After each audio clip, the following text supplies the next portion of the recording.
During the Double 11 livestream sale, my husband's clueless secretary volunteered for the job. Mr. Fu, you have to believe I can handle it this time. Completely taken in by her, my husband insisted on putting her in charge of the livestream control room. The highly motivated hosts were ready for action, each passionately pitching their products. The clock struck 11:11. And every live streamer in their broadcast room shouted in unison that the product was live. The next second, the link, originally priced at $999, sold 1 million units at the rock-bottom price of $99. I knew it then. My husband's company was truly finished. One in my past life. To stop Tangwan from causing a scene in the control room, I ignored my husband's repeated warnings and threats and insisted on kicking her out. Our live stream sales broke 100 million, yet my husband furiously asked me for a divorce. It was a perfect opportunity for a rookie to gain experience, but you just had to butt in. I tried to explain, telling him I saw with my own eyes Tangwan changed the price tag to $99, but he just shoved me to the ground. The company's live stream host stepped forward to testify on my behalf, each presenting evidence of Tangwan's previous mistakes in listing incorrect products and prices on the central control system. Upon reviewing the evidence, the other directors of the company ordered the legal department to recover the losses. Unable to repay her 3 million yuan debt, Tangwan leaped from the rooftop of her company building to avenge Tangwan. My husband locked me in the freezer of the company warehouse and left me to freeze to death. Zhou Qingye, it's just 3 million. You used to hand out 3 million in fan benefits without batting an eye, so why are you singling out Tangwan like this? Since you care so much about those products, I'll make sure you and your precious goods are buried with Tangwan. Let's see who would ever buy products associated with a corpse. I was frozen to death in the cold storage room, my entire body turning blue and purple. Before I died, I swore that if I could do it all over again, I would never stop Tangwan from messing with the prices again. When I opened my eyes again, I couldn't believe it.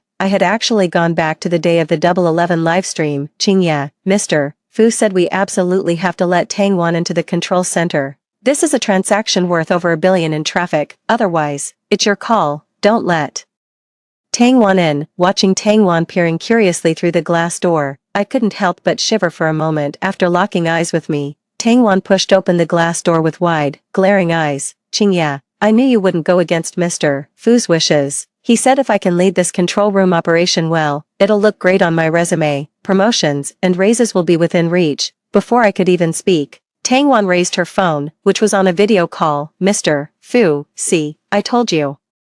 Qingye isn't as cold-hearted as you said. I might be a bit clumsy, but I promise I'll give it my all. The colleague beside me frowned uncomfortably. Qingye, before her colleague could stop her, Tangwan flipped her phone to point the angry face of Fu roaming directly at me. Zhou Qingye, put away that petty desire to take credit. This Double 11, we must give a chance to the newcomers. I didn't reply, but Tangwan leaned closer to the screen with a smile, pouting playfully. Mr. Fu, for newcomers like us, we really need more support and promotion, though Sister Qingye always likes to put new hires down. With you here this time, she definitely won't do that. Even the rookie streamers who weren't scheduled to go on air were nodding in agreement. That's right, Sister Qingye. Chairman Fu said we should give newcomers a chance. Double 11 is prime time for making money and boosting performance metrics. You can't just hand all the opportunities to the veterans you mentor. Tang Wan playfully stuck her tongue out at the screen, and instantly, a work notification popped up on everyone's phone. Double 11 livestream host rotation announcement. Out of 27 livestream rooms, only the 5 veteran hosts I mentor were kept on. The new streamers cheered with excitement upon seeing the notification. Before rushing into the live broadcast room, they threw a big heart gesture toward Tangwan. Tangwan awkwardly squeezed past her colleagues and hunched her shoulders. As she settled in front of the central control screen, I clenched my fists tightly but still held back my anger, not uttering a word. I'd love to see if you can still laugh this happily when billions in profit turn into tens of billions in losses too. Seeing that I remained silent, Tangwan pursed her lips in displeasure. Qingye, you used to be so against me entering the control room. Every time I stepped in, you'd squawk like a squeaky chicken, non-stop. Now that the squeaky chicken's gone quiet, today, I'm actually feeling a bit unaccustomed to it. She rested her face in her hands, but her elbow accidentally pressed the all-channel call button. The streamers who heard her remark all struggled to suppress their smiles on camera, yet Tangwan, as if unaware, turned to me with a bright smile. I heard that you, Sister Qingye, made your fortune through live streaming sales. Mr. Fu told me that back then, to go viral, you even ate a cow dung hot pot and washed it down with canned fermented herring soup. After eating that, your breath probably smells like a sewer. You're gonna have to sleep a good 800 meters away from Mr. Fu when you get home tonight. Ha ha ha ha ha. No wonder everyone says the CEO's bed must be 800 meters away. It's probably to avoid Sister Qingye with her stench of feces. But it seems Sister Qingye doesn't have to worry about that anymore. Hasn't President Fu been away from home for over half a year now? Tang Wan feigned a look of innocent confusion and smiled. On the central control screen, a few new streamers who had just joined the platform even burst into laughter right in front of the camera. Fu Rongding hadn't been home in over half a year, and Tang Wan had joined the company around the same time. When the two of them started flirting at work, I chose to endure for the sake of the company's reputation. I never expected that my efforts, playing the fool to boost traffic so Fu Rongding could gain a foothold online, would end up being turned into a joke by his own mouth. The laughter blasting through her headphones grew louder and louder, jolting Tang Wan back to reality. She finally lifted her arm from the button. Qingye, why is this a broadcast to all channels? Oh my gosh, I'm so sorry. This is my first time handling a major event like Singles Day. I'm such a newbie. I kept a cold expression and didn't feel like responding. The broadcast alarm on the desk went off. Tang Wan didn't even greet the streamers and directly flipped the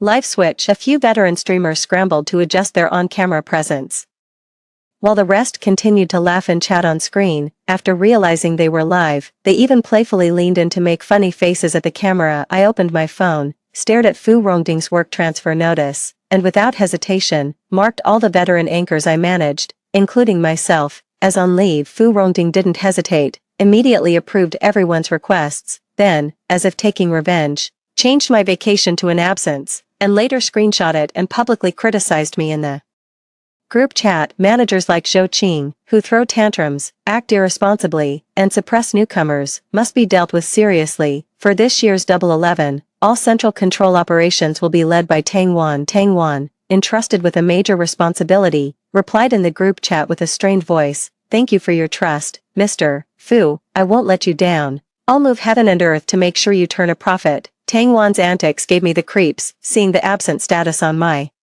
phone, I settled into a corner of the control room, a smirk tugging at my lips. The veteran streamer, marked as on leave, didn't hesitate for a second and promptly exited the live broadcast room. Qingye, thank goodness you saved us. Missing our targets this time is one thing, but if this had turned into a broadcast incident, I don't even want to think about the fines. A sardonic smile tugged at the corner of my mouth as I surveyed the roster of complete novices in my past life. If I hadn't intervened, the broadcast disaster orchestrated by Tang Wan would have cost over $1 billion. So I'm genuinely curious, since Fu Rongding is so infatuated with Tang Wan, whether he'd actually shoulder this multi-billion debt for her. 3. As the minutes ticked by, the product that was supposed to be introduced in 5 minutes was haltingly presented for over 10. The product that the brand had paid a premium for to be highlighted was rushed through in just 5 or 6 minutes by the new streamer, who couldn't memorize the product description. The live stream, which had been hyped up to over 100,000 viewers, plummeted to less than 10,000 due to the host's lack of experience. The comment section was flooded with complaints. Hilarious, talking about the hygiene and eco-friendliness of tissues, then bringing up that papermaking uses old fishing nets. Does the streamer have no education and no brain? Ha! You're out here grinning and recommending soda while telling us bigger folks to drink less. We paid for this stuff. Who asked for your 2 cents? You sales clerk. I sat to the side, watching Tang Wan frantically adjust the data on the control panel. Her phone kept ringing off the hook, all calls from angry brand partners demanding answers in a desperate bid to stabilize the traffic numbers. I watched helplessly as she poured all the operational ad budget into the live stream with the lowest viewership. When Fu Rongding couldn't reach Tang Wan, he called me instead, remembering what he'd said about giving the new hires room to operate. I just turned my phone off. Only after the data had somewhat stabilized did Tang Wan dare to pick up her phone. Faced with the brand's accusations, she didn't apologize or try to make amends. Instead, she broke down into uncontrollable sobs over the phone. I didn't want this to happen either. I'm just a newbie. Can't you cut a newcomer some slack? The brand representative exploded in anger. We poured tens of millions into this Singles Day campaign. If we give you a break, who's going to give us one? Are you going to cover our losses? Tang Wan, who had been scolded, didn't dwell on it. She simply hung up the phone in anger. She tried calling Fu Rongding back, but his phone was completely unreachable. In the end, she just laid her head on the desk and cried. A colleague beside me gasped, "They're pulling products. So many brands are pulling their items." Qingye, All the low-margin gimmick products have been removed, yeah, ching yeah. Maybe you should check your phone, Mr. Fu posted something in the group chat. My colleagues stared at each other, phones in hand, their faces ashen. I waved a dismissive hand, utterly unfazed by how vicious Fu Rongding's tirade in the group chat was. I'd heard far worse from him in my past life. Back when I had Tang Wan thrown out of the control room with my arms around the shoulders of a few veteran streamers, I ignored Tang Wan, whose sobs grew louder from her chair. Finally, this all-nighter got turned into a holiday. Sisters are treating you to coffee. Our laughter and chatter stood in stark contrast to Tang Wan. It was only when I was bored out of my mind in the coffee shop that I turned my phone back on. Fu Rongding recreated the group chat with the brand team, but Tang Wan wasn't included. Zhou Qingya, as the head of the livestream team, you bear undeniable responsibility for this broadcast incident. You must now present a viable solution to the brand. 04 brands didn't even bother to think twice. They started tagging me one by one in the group chat. You're the head of the live streaming team, right? Don't you know how crucial Singles Day is for brand promotions? A bunch of useless streamers in the live room can't even get their ad copy right. Did you blow the hundreds of thousands in slot fees on a trip to the mental hospital to get your brains checked? What's worse, they'd send a full 60-second voice message without warning. Is your company seriously still doing those damn live streams, telling customers an 89 yuan eyeliner isn't expensive? And you have the nerve to openly challenge them. You're not blind, you can see the commission, right? You're so desperate to take food off our table that you'd throw away your own meal ticket. Is that it? Faced with the barrage of messages in the group chat, as the admin, I immediately muted everyone. Then, I posted a screenshot showing I had been removed from my position. Sorry, but I genuinely had no idea about the situation with the live control room. Mr. Fu, you personally arranged the team for today's Double 11 event. You can't just pin the blame on me when things go south, can you? And another thing, Mr. Fu, I don't even care that you pissed off the brand partner and ruined Double 11 for Tang Wan's sake. I've left the divorce papers on your desk. Don't forget to sign them. After the mute was lifted, a deathly silence fell over the group chat. Fu Rongding's call came even faster than I'd anticipated. I answered and immediately held the phone away from my ear. Zhou Qingya, are you out of your mind? It was just taking a little heat for Tang Wan. You're the head of the livestream team. She's just a rookie. You dare say you bear no responsibility at all. And what the hell is this divorce agreement? With all those brand reps in the group, you bring up divorce with me. Are you trying to ruin me? When the other end finally fell silent, I pressed the phone to my ear. Fu Rongding, I advise you to sign it now. The divorce terms are all in your favor. I only want the villa in Qingshan. Don't wait until I expose more, or you'll regret it so much you won't even be able to cry. After finishing our coffee, I casually walked back to the office with a few streamers in the control room. Tang Wan saw me through the glass door, holding a document and walking toward me with a bright smile. This is the divorce agreement signed by Mr. Fu. Fresh and hot, to keep Sister Qingya from worrying any further. Mr. Fu even included a dismissal letter for you, so she can keep enjoying her coffee downstairs in peace. Looking at the two contracts, I suppressed the smile tugging at my lips, and as I glanced at Tang Wan's smug expression, I couldn't help but raise an eyebrow in quiet delight. Oh, and Qingya, for this year's Double 11, Mr. Fu has already decided to go with my new plan. We won't be selling branded goods, only fresh produce from our own partnered suppliers. Facing Tang Wan's blatant provocation, I shrugged indifferently. Whatever, I don't care if you sell your dad or your mom. Sure enough, as soon as 11/11 arrived, no matter whether Tang Wan changed the price like she had in the previous life or not, Fu Rongding was destined for nothing but total financial ruin. 5. Tang Wan was momentarily stunned by my retort. Just as I was clutching the contract and preparing to leave, two rookie streamers who should have been live on air burst out. Zhou Qingya, you're just walking away without a care. Now that you're quitting, do you have any idea you've cost all of us our commissions for everything we streamed today? I frowned. Because of me. It's all because of you that Mr. Fu had to cancel the brand collaboration. Don't you dare deny it. Wasn't it because you posted about getting a divorce in the group chat? Brands are all about reputation these days. By posting this, aren't you just trying to get back at us because you know you're going to be kicked out of Double 11? I let out a helpless laugh. So the brand only cares about its reputation and my love story with Mr. Fu, right? The host's product presentation is all over the place, the promotion lacks any emotional intelligence, and the traffic is being thrown into the pool randomly. None of that matters. Huh? The two anchors stammered under my questioning, staring at me blankly. When the control center was called out, Tang Wan still looked unconvinced. We're all newbies, making mistakes on a big project like this is totally normal, Qingye. You don't have to keep picking on our errors. Besides, if you hadn't announced your divorce from Mr. Fu in the group chat, the brand would have definitely been more understanding. The truth is, they're just uneasy about senior management bringing up divorce during work hours. I was stunned by Tang Wan's logic. Alright then, if you're saying you're divorcing because of me, should I just tear up the divorce papers? I made a move to tear up the divorce papers, but Tang Wan stopped me firmly. So what if we don't have brand partnerships? Mr. Fu has already agreed to my proposal to switch to our company's own products. I looked at Tang Wan as if she were a clown. With a cold, exasperated expression, I slapped her hand away. If you're going to stream, then get your ass back on stream and do it properly. Being the first to constantly drop offline during a Double 11 sale, that's a new low. Even for you people. After leaving the office, I rushed to the law firm.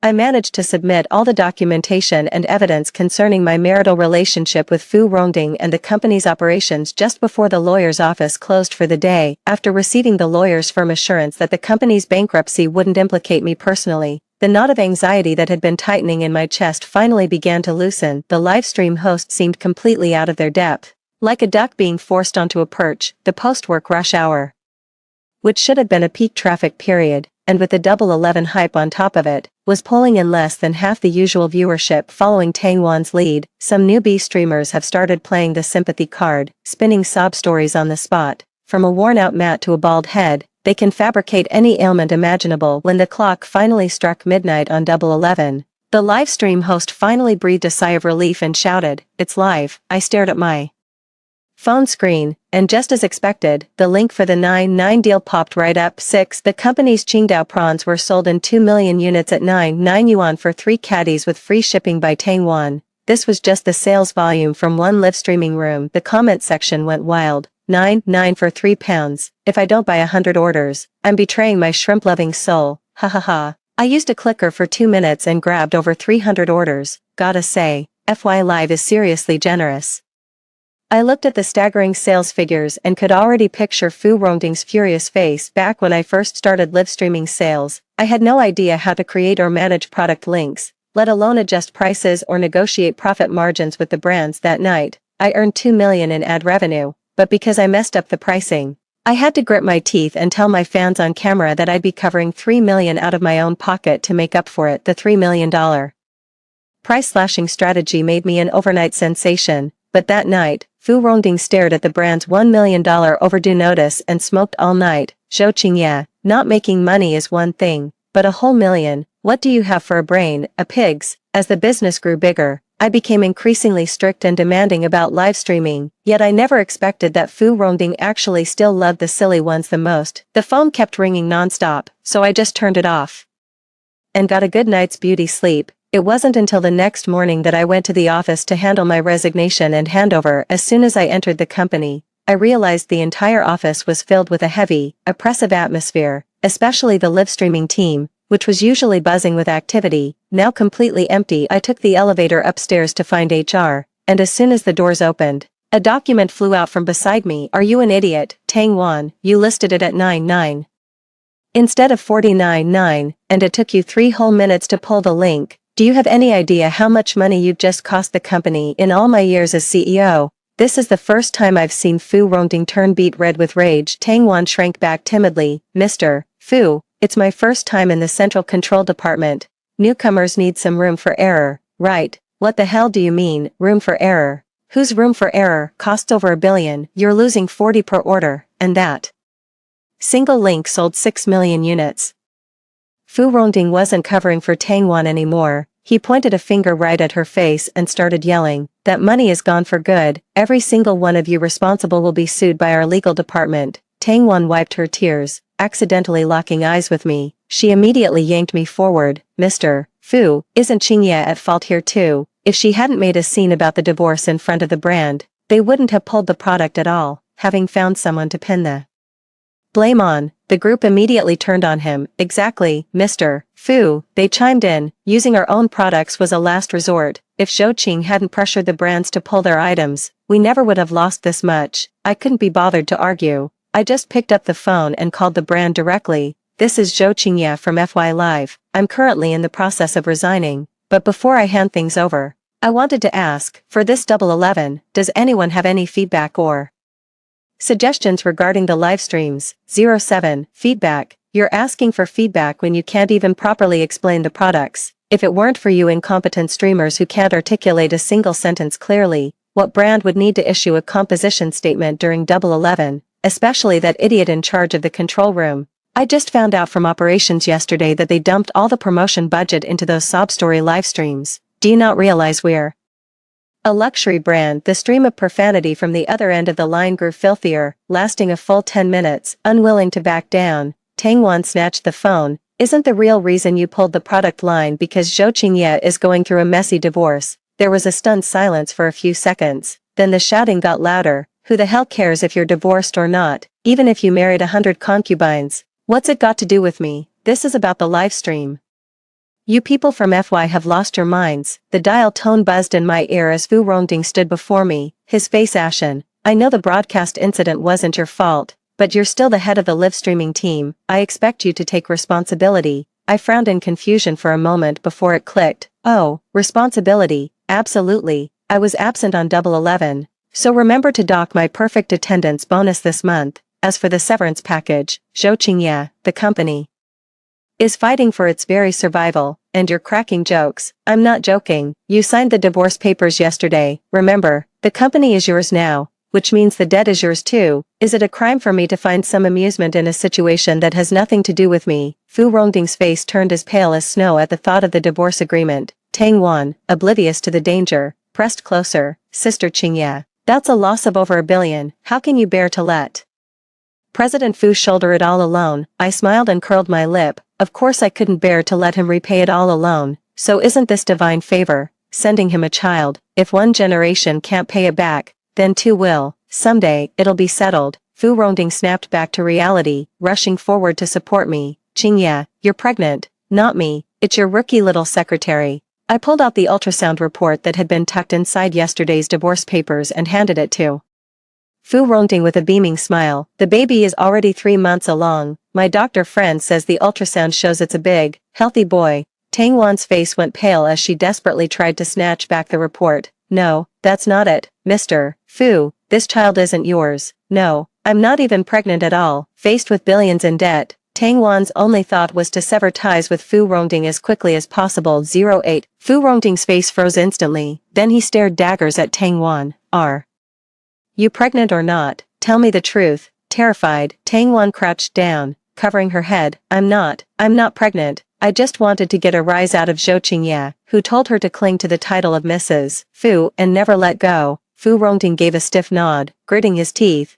He pulled out his phone and called the legal department. Due to a major personal error by Tang Wan, head of the live streaming team, which resulted in actual losses of $1.6 billion, she is to provide compensation within the deadline. Failure to do so will result in immediate legal action. I watched all this coldly. Suddenly, I remembered my past life. When Fu Rongding found out Tang Wan was saddled with $3 million in debt, his first thought wasn't to help her pay it off. Instead, he resented me for exposing her. Upon hearing Fu Rongding's decision, Tang Wan's face went pale. She looked around in utter bewilderment. Why are you coming after me for the debt? I have absolutely nothing to do with Fu Rongding. With a chime, a lawyer's statement popped up on everyone's phone. All the rookie streamers who entered the live broadcast yesterday, whose brand withdrawals resulted in losses exceeding 500,000, are being held liable by Fu Rongding for professional negligence. The small-time streamer who was making a fuss yesterday went weak in the knees and collapsed to the floor. Mr. Fu, we only went live with your permission.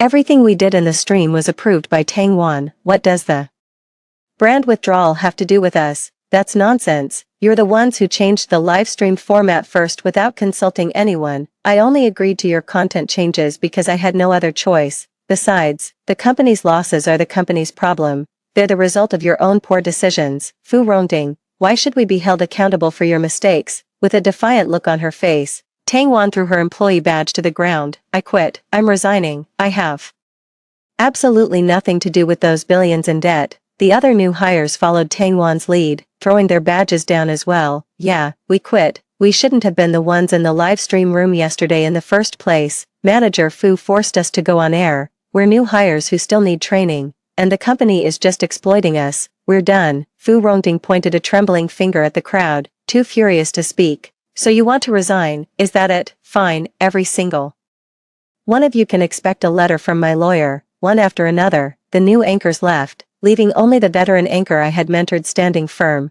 Before Fu Rongding could even speak, several of them pulled out their resignation letters. "Mr. Fu, since the company is about to go bankrupt, we'd better not stay and add to your burden. Wishing you all the best." Fu Rongding stared with bloodshot eyes until HR took the final resignation letter. Zhou Qingya, you can't leave. FY was built by us. How can you abandon me now?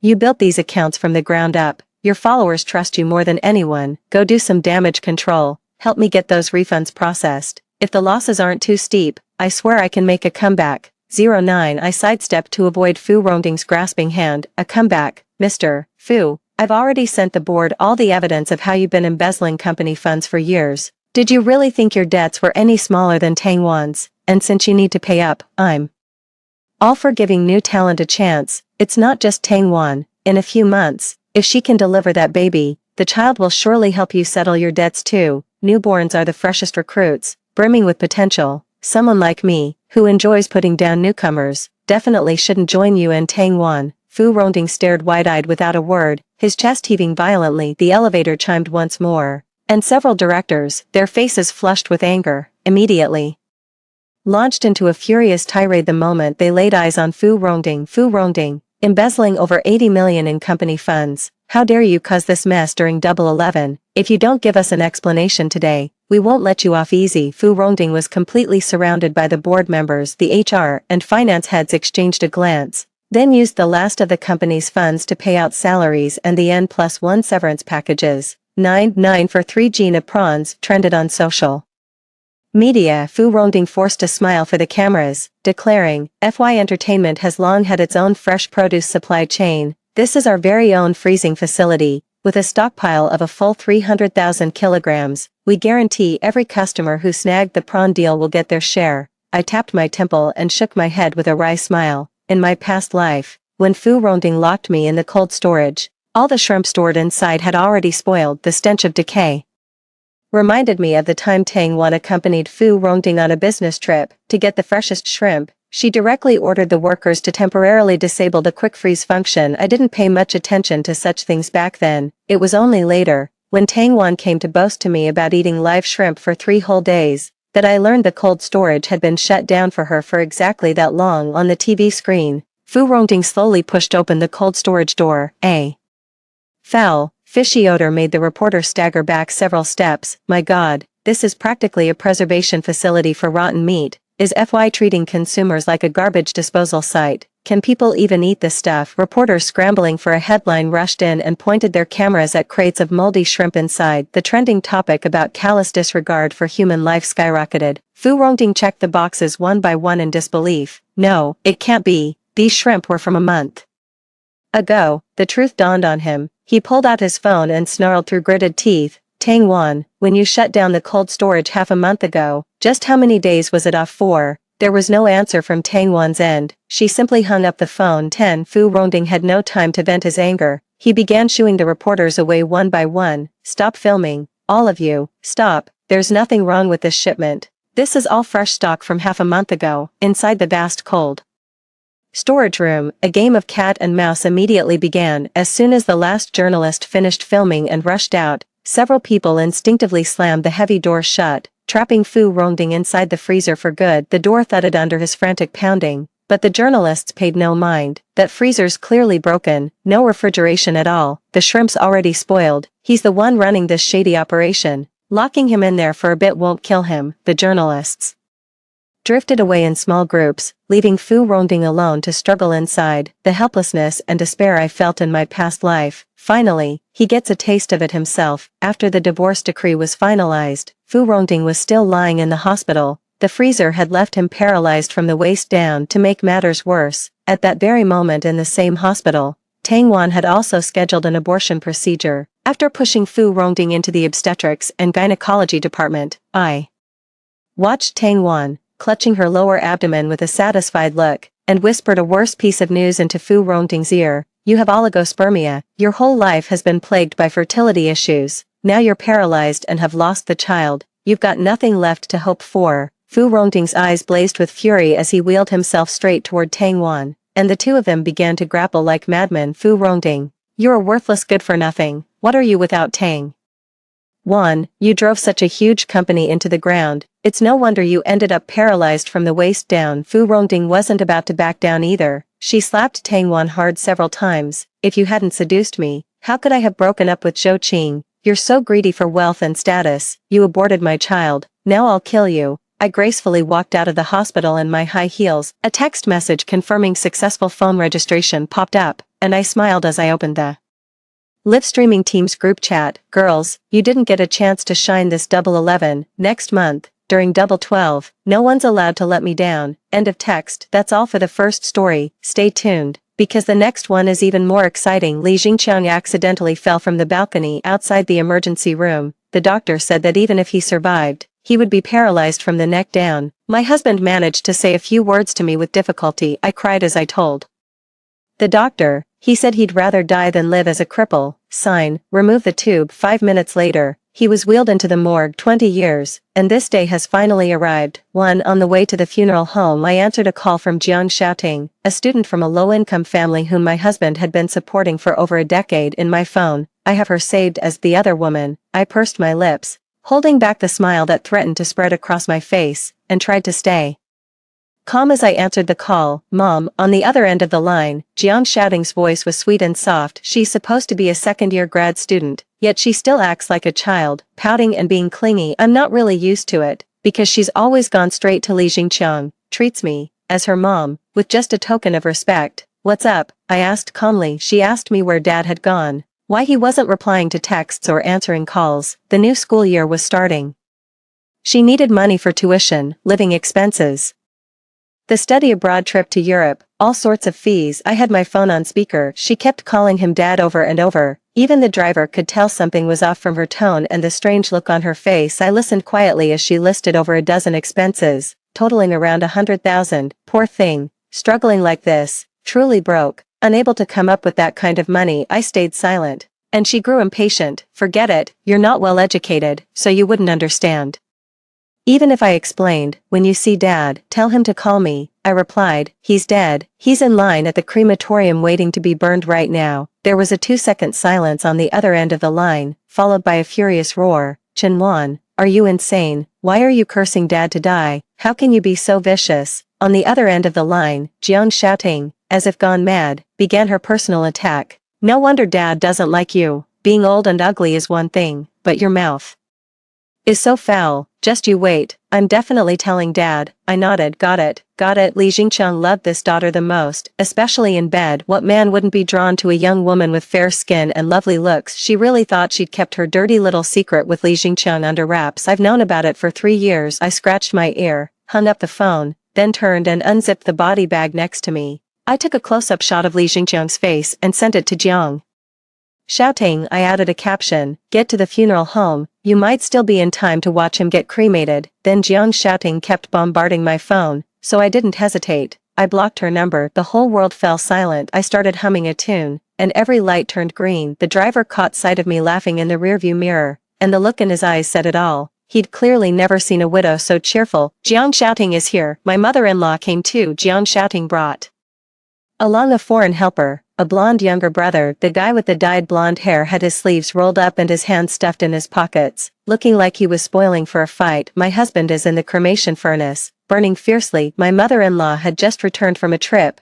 dragging her suitcase and wearing a ridiculous Hawaiian print dress. I shook my head. Mom, you really don't get it. Your son's dead, and you're dressed so festively. My mother-in-law has lost her mind, asking me where Li Jingqiang is. I pointed to the cremation chamber, and she froze in shock, disbelief, burst into tears, then screamed at me, you wicked woman, you're the one who killed him. You're a murderer, aren't you? My son, why wouldn't you let us see him one last time? Why? Because I don't want to see him, obviously. I glanced at the cremation chamber, almost done burning, and felt oddly relieved, even finding her insults not so harsh after all. I'm calling the police, I'm suing you, I'm taking this all the way to the top. The old lady was nearly 80, and I was afraid she'd lunge at me and fall, then blame me for it. so I quickly stepped behind the staff member. Liqing had a large population, so the funeral home was always busy. The scene was filled with grieving family members, all weeping. Hearing the commotion, they all turned to look at her. I innocently explained, he accidentally fell from the balcony himself. There are several eyewitnesses in the neighborhood, police report.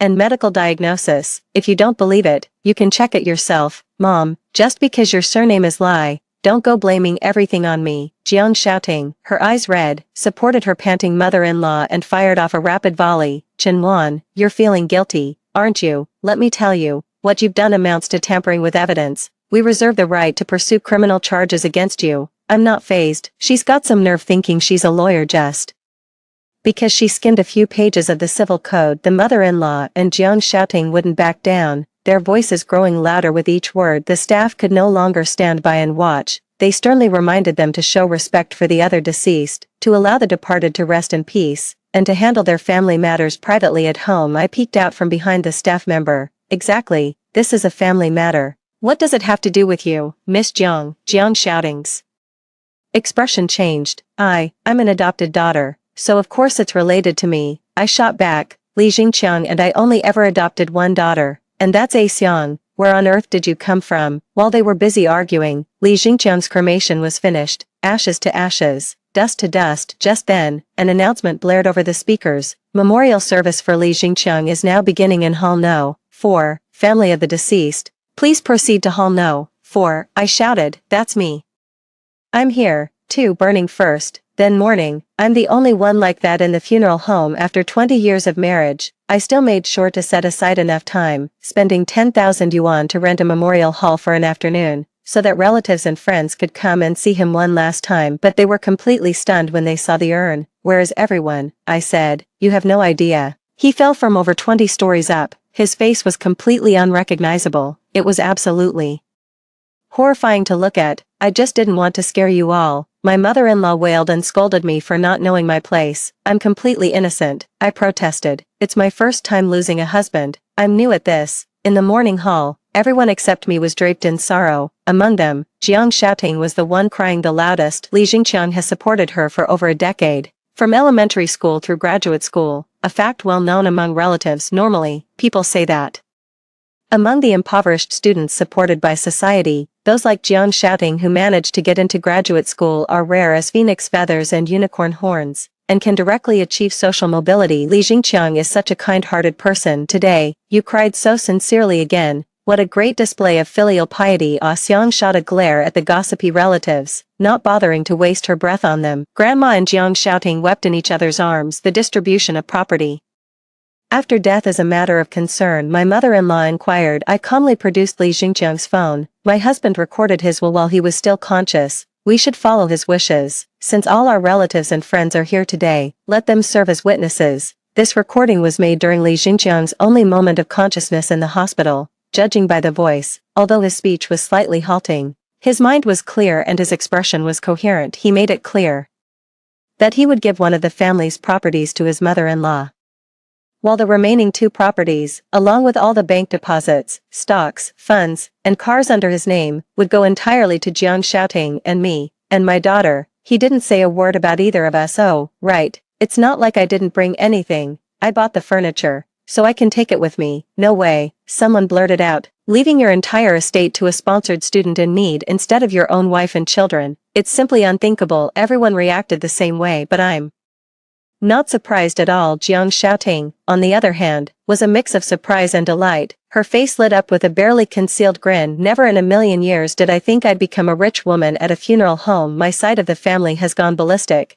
immediately united in outrage, shouting that it's unfair and that his estate should be inherited in order of succession. What kind of heir is Jiang shouting? With a serious expression, Jiang shouting explained a basic legal principle to the group. The law stipulates that testamentary succession takes precedence over statutory succession. She spoke with such clarity and logic. It's clear she spent a good deal of time studying inheritance law, and now, it's paying off. I'm not in a hurry, and I ask everyone to remain calm. Today is a memorial service, not a struggle session. It's only right to properly honor our ancestors. Next, I had a surprise ready for my mother-in-law and Jiang shouting. I projected Li Jingqiang's phone photo album onto the big screen. The very first picture was a selfie of him kissing Jiang Xiaoting. As I kept scrolling, there were more and more intimate photos of the two of them, flirty pictures, and even explicit bedroom shots. The content was so graphic, I just tapped past them quickly. Many of the photos were taken from strange angles, clearly shot in secret. Everyone's going to need to bleach their eyes tonight. Jiang Xiaoting froze,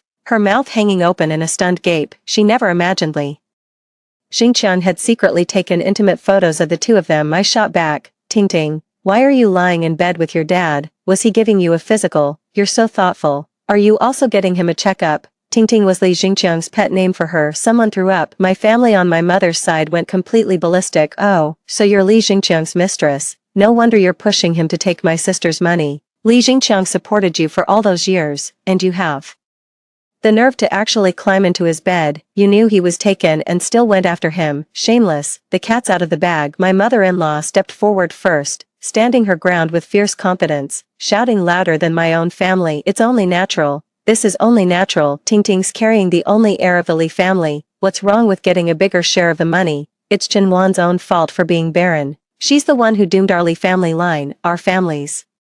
Money rightfully belongs to our own flesh and blood. That's only natural. My mother-in-law has repeated that self-evident truth 1,000 times. Everyone looked at Jiang Xiaoting's slightly rounded belly, thinking she had just gained weight, but it turned out she was pregnant. I already knew. Just before Li Xingqiang was taken off life support, he told me that Jiang Xiaoting was pregnant. He asked me to be generous and look after her, so I took care of her first. See her off. The funeral home was as chaotic as a market that day. Both sides were on the verge of a fight, and even staff couldn't pull my brother and nephew apart. It took the police to finally calm things down. What's all the fuss about? What's all the fuss about? Please show some respect for the deceased. I'll definitely cooperate with the police work. Holding Li Xingqiang's ashes, I laughed it off, trying to grab the ashes. Forget it, forget it. My husband's mistress wants them. Let's grant her wish. I shoved the ashes into Jiang Xiaoting's hands and let go instantly, not even waiting for her to react. Ashes scattered across the ground, and also all over her. I burst out laughing and exclaimed, "Oh dear, Ting, how did you let go of your dad? Look, he's all over the place now." Jiang Xiaoting's face went deathly pale as she shrieked and leaped back. A scumbag turns to ash the moment he hits the ground. Li Xingqiang, see you later. 3. The next day, a video titled "Poor Student Uses Pregnancy to Scam Donor Out of All His Wealth, Leaving Wife Broke and Alone" went viral. Over 100,000 views and overwhelming comments, sparking widespread sharing across major social media platforms. The content is highly sensational, starting with Li Xingqiang's last words, followed by photos of him and Jiang Xiaoting frequenting upscale venues, traveling at home and abroad, visiting luxury stores, and showcasing luxury cars and mansions. The most intriguing part was the ambiguous photos of him and Jiang Xiaoting. Although their faces and sensitive areas were blurred, this partial concealment only heightened people's curiosity and desire to peek. Who would have thought Li Xingqiang could go viral even after he's gone? The comments are absolutely explosive. What's so great about older men? How can she even bring herself to do that when they're doing it? Does she call him daddy too? This video went viral. Jiang Xiaoting also has a social media account. Her online persona is the rags to riches underdog story, consistently playing up the poor orphan angle, tragic tales of losing both parents and overcoming hardship. To her current status as a graduate student in a major city. In her videos, she teaches everyone how to save money on daily necessities and find work-study opportunities. Even the university's official account follows her, making her story truly inspiring. However, she was quickly doxxed, with people swarming her account to attack her and directing other netizens to the original video. Alright, let's move on. If this needy student needs 300,000 a year to get by, then I guess I'm the real clown here. That LV bag of hers could fund my diet of steamed buns for a decade. From rural poverty to success. Ladies, take notes. This is what real effortless victory looks like. Of course, there are also some trolls with truly bizarre worldviews. What are you all so jealous about? If you're so capable, go find yourselves a rich partner too. They didn't steal or cheat, they earned it fair and square. What's it to you anyway? Netizens are so furious they'd practically punch him through the internet. As a result, Jiang Xiaoting's school account was hit by a wave of online backlash, creating a very negative impact. The school launched an investigation, and Jiang Xiaoting was busy explaining herself. While they were busy, I quickly sold my house, car, and jewelry, cashed out 20 million, then headed to a luxury boutique for designer bags and watches before taking a trip to Japan. Finally, I came back and treated myself to a premium spa session at the beauty salon. It's finally my turn to enjoy the finer things in life. My sister was squeezing my blackheads when my phone rang. It was a text from the court reminding me that the summons had arrived at my home and I needed to prepare for the trial. My mother-in-law and Jiang Xiaoting have sued me for maliciously transferring assets and failing to comply with the will for a luxury riverside apartment, slashed to 8 million. When the buyer arrived to take possession, they discovered my mother-in-law and Jiang Xiaoting were still living there. They stared at each other in stunned disbelief, only then realizing I had sold the house. Anyone who can afford a multi-million-dollar Riverview apartment isn't a fool. The new owner immediately demanded they produce the property deed or a rental contract. They had neither. The new owner gave them 3 days to move out, but they flat out refused. Without another word, he started tearing out the doors and the renovations. Even when the police showed up, it was no use. The owner's rights prevailed. The whole thing blew up into a huge mess. But I was off vacationing in Japan. My domestic phone was useless. I wasn't logged into any social media, and I was blissfully unaware. So their whole drama didn't affect me one bit. Mother-in-law and Jiang Xiaoting had no choice but to move back to the old house. Then, without a moment's rest, Jiang Xiaoting went to view luxury property developments. She put a deposit on a 3-bedroom apartment, only to discover when it came time to pay the balance that Li Jingqiang's dozen or so bank cards combined held less than 100,000 yuan. Before the court hearing, Jiang Xiaoting started a live stream on her own account. Standing in front of the courthouse, holding up her statement of claim, she tearfully pleaded, "Everyone, I really didn't scam anyone for money or a house. We were originally planning to get married after the baby was born. All of this is what he promised me before." Jiang Xiaoting wept with blossom-like tears, crafting a pitiable persona, the image of a helpless elderly pregnant woman, cast out by the first wife and left homeless. "I believe the law will deliver justice." Then, she bent her head and gently stroked her belly. "Baby, this time, mommy will be brave and protect you with the power of the law." The security guard at the entrance shouted, "This is a judicial institution. No unauthorized recording, photography, or live streaming is permitted. Miss, please abide by the law." Jiang Xiaoting turned off the live stream. Jiang Xiaoting was scolding me in court with such conviction that it sounded perfectly justified. "I have a recording of Li Jingqiang. All the deposits and investments under his name are to be inherited by me. It's a safeguard for me and our child. On the day Li Jingqiang had the accident, she purchased a huge insurance policy and withdrew over 3 million in cash. It's this woman who's maliciously hiding assets. I demand her personal property be seized." Jiang Xiaoting was extremely agitated, making a huge fuss. Even the judge couldn't stand it, rapping the gavel several times. "Plaintiff, be advised, I did not call on you to speak. We are now in the phase for counsel's arguments." Only then did Jiang Xiaoting, supporting her belly, sit back down. The lawyer she had hired looked the part of a capable young professional, remaining calm under pressure. However, his arguments merely consisted of reading from the complaint over and over, offering no original perspective whatsoever. Then it's our lawyer's turn to take the stage. The will recording took place at 2 p.m., while my client purchased the insurance at 10 a.m. This was a forward-looking plan made out of deep concern following her husband's severe accidental injury. It constitutes a reasonable household expense and does not amount to asset transfer. Furthermore, my client's knowledge of her husband's bank card information, transaction passwords, and similar details indicates that he had explicitly consented to and authorized her to manage and control a portion of the assets during his lifetime. Legally, this constitutes a gift, and the plaintiff has no right to claim a share. My client did not withdraw all funds from the bank account. Therefore, the allegation of asset transfer is entirely baseless. I remained perfectly calm, silently giving my lawyer a mental thumbs up. I've endured for so many years, putting in a lot of effort for the old man's transaction password, just waiting for this very day. Both my mother-in-law and Jiang Xiaoting were stunned. "The savings are just peanuts. The house is the real prize." The mother-in-law shouted, The house. He said he'd give us the house. She sold it all." The judge frowned again, slammed the gavel several times, and told her to calm down. "Plaintiff, please provide evidence, such as the property deed or transaction records for the house." The judge, after reviewing several pages of evidence without finding a copy of the property deed or any proof of purchase, turned his gaze toward the mother-in-law. My mother-in-law practically shouted, "I've lived in that house for 20 years, what more proof do you need?" My neighbors, the property management, they can all vouch for me. The other 2 apartments were also bought by my son after they got married, so they're his. The property deeds are missing. She pointed at me, venom in her voice. This woman schemed it all out. She saw this coming.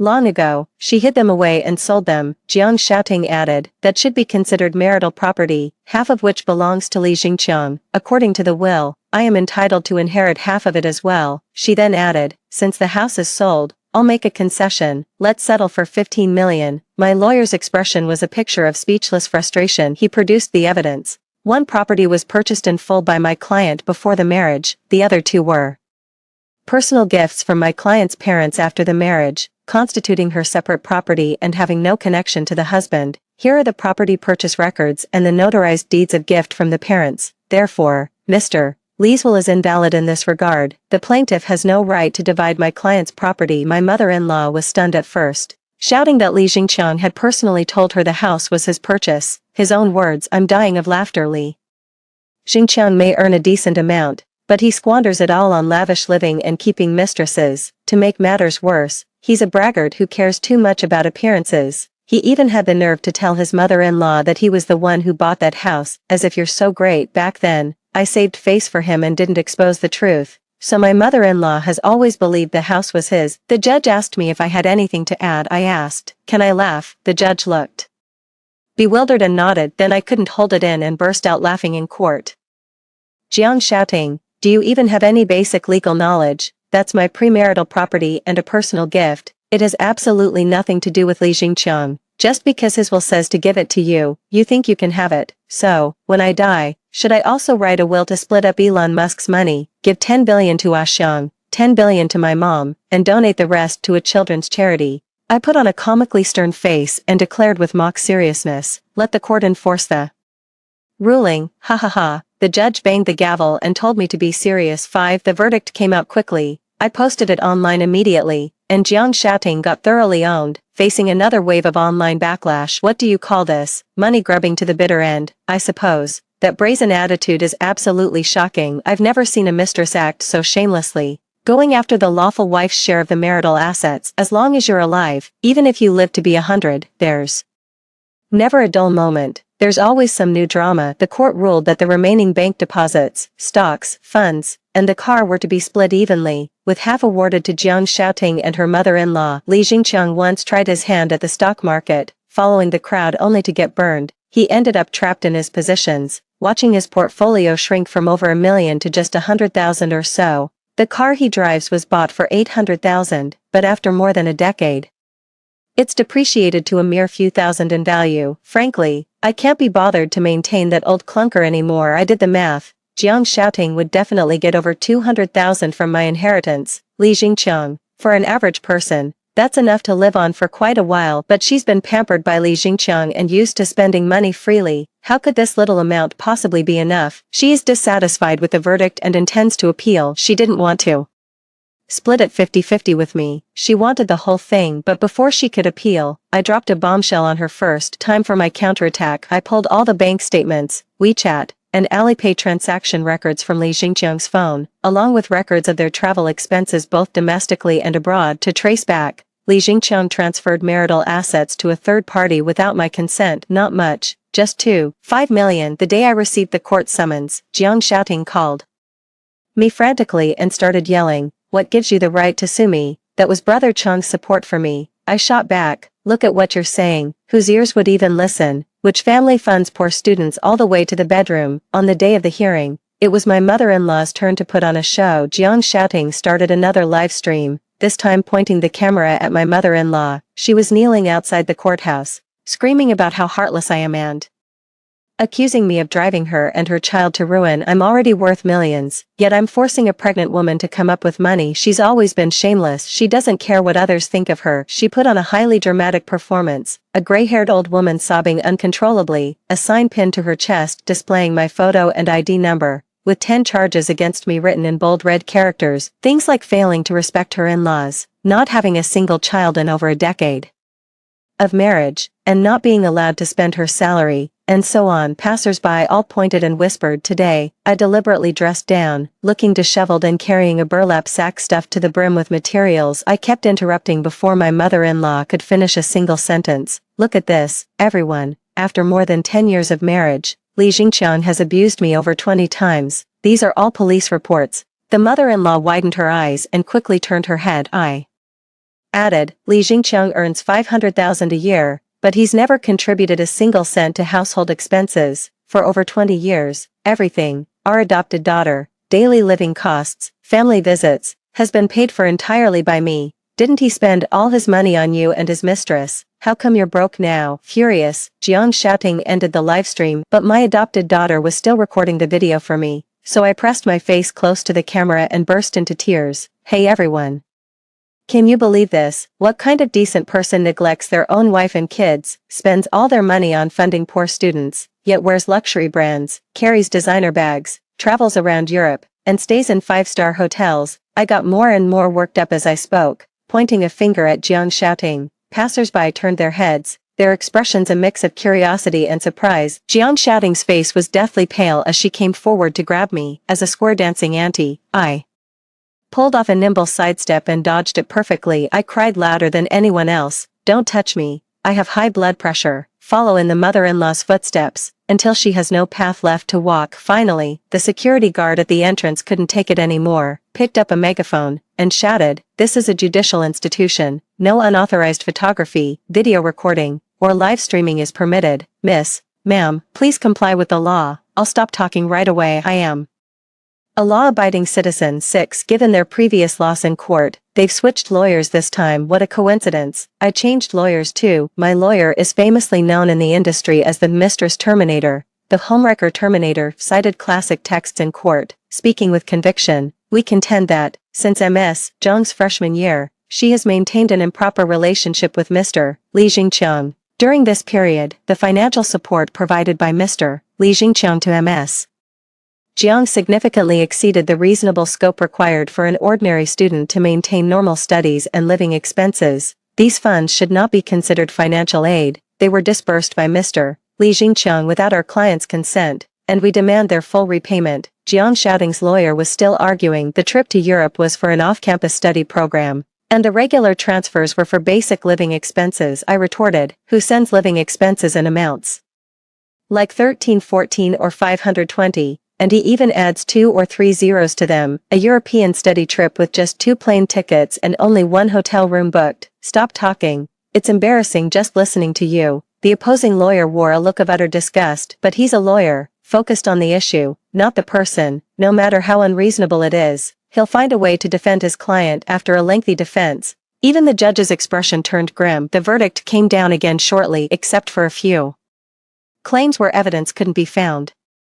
More than half of my demands were upheld by the court, which ruled that she must refund over 1 million. Just thinking about it breaks my heart for her. Jiang Shaoting spends her days indulging in food, drink, and entertainment. Despite being labeled as a financially struggling student, she lives like royalty, showing no interest in saving or investing. One can't help but wonder where she gets the money for it all. Just as I expected, I waited and waited, but her money never came. She's utterly shameless and defiant. Let me make this clear, I have no money, so what if you win the case? You can just cling to that judgment and die alone. I'm dying of laughter. Does she not know that deadbeats get put on a blacklist? I'm not afraid to drag this out with her either. The next day, I went to the court to apply for enforcement, and while at it, I made copies of the judgment documents from both court hearings and sent them to her school office, filing a real name report about her conduct issues. Soon after, the school revoked her status as a financially disadvantaged student, expelled her, and showed her the door. Jiang Shaoting won't be graduating. The ending was immensely satisfying, and her account sparked another wave of public discussion,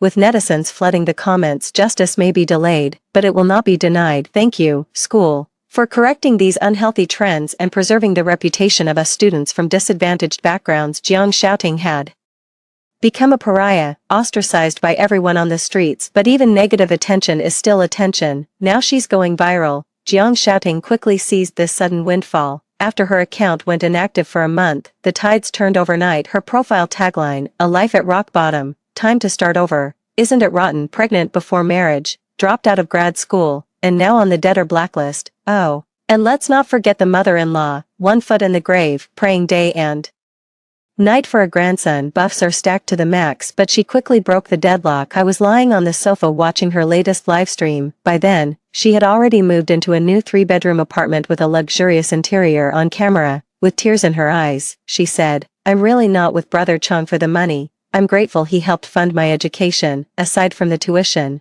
I've already paid back all the other expenses. Here's my transfer record. This apartment was also bought with money I earned from working while studying. In the future, I'll work hard to earn money and raise my baby with my own abilities." At that moment, the court sent me a text message informing me that they had received over 1 million yuan from Jiang Xiaoting's enforcement, and asked me to bring my ID card and bank card to register and collect the money. Jiang Xiaoting's account is highly active. On camera, she confidently showcases maternity and baby products with a proud, self-assured demeanor. I let out a cold laugh. This is just the beginning. There's a big storm coming up ahead. You're going to regret this. 7. I picked up my phone and dialed 110. She blurted out, "Officer, I suspect my husband was murdered." The sirens wailed, and the police arrived quickly. I invited the police into my home. I haven't lived here since Li Jingqiang's accident. The police had already come to investigate on the day it happened. Their conclusion was that he fell to his death by accident due to the balcony railing being old and poorly maintained. Because of what happened in this house, I've never been able to sell it. Today, while I was sorting through things at home and checking the security footage, I discovered that Jiang Xiaoting had used a key to enter my house multiple times before my husband's accident. On several occasions, she brought tools to the balcony. I buy accident insurance for my family of 3 every year. It's not expensive, just a few hundred yuan a year. Yesterday, I went to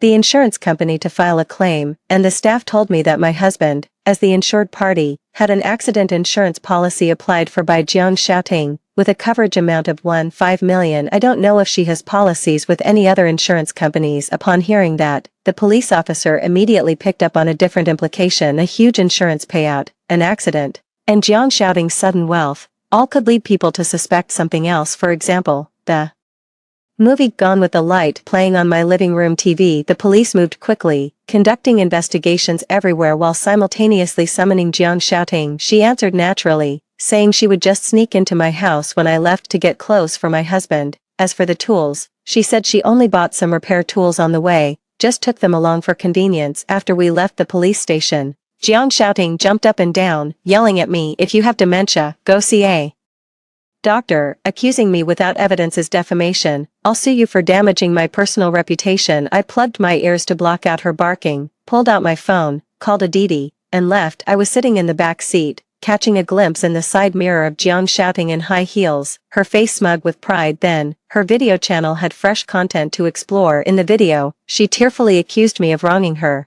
wailing before Li Jingqiang's portrait as if mourning her own parents, claiming that even after taking the money, I was still pushing her toward ruin. She twisted the facts, kept the huge settlement for herself, and still pretends to be poor and suffering. She wept on, her face pale as she clutched her swollen belly, a picture of agony. She delivered her words with such emotion that it quickly sparked another wave of tears online. "Forget it, she's pregnant, and that's hard enough. Let's leave a little room for tomorrow, we might need it. She's pregnant, why would she kill her husband? It makes no sense at all." Jiang Xiaoting's image began to recover thanks to this video, and she launched her live-streaming e-commerce career, but she was quickly proven wrong. First, several major insurance companies discovered that Jiang Xiaoting had purchased substantial accidental death insurance policies for Li Jingqiang from multiple insurers, with the total coverage amounting to millions. Suspecting a murder for insurance scheme, they reported the case to the police and requested an investigation. A week later, during a live stream, she coquettishly smiled at the top donor, saying, "Thank you, big brother, for the rocket gift," when a group of police officers burst through the door and swiftly pinned her down in front of a live audience. She was gifted a shiny new pair of silver bracelets. Holy crap,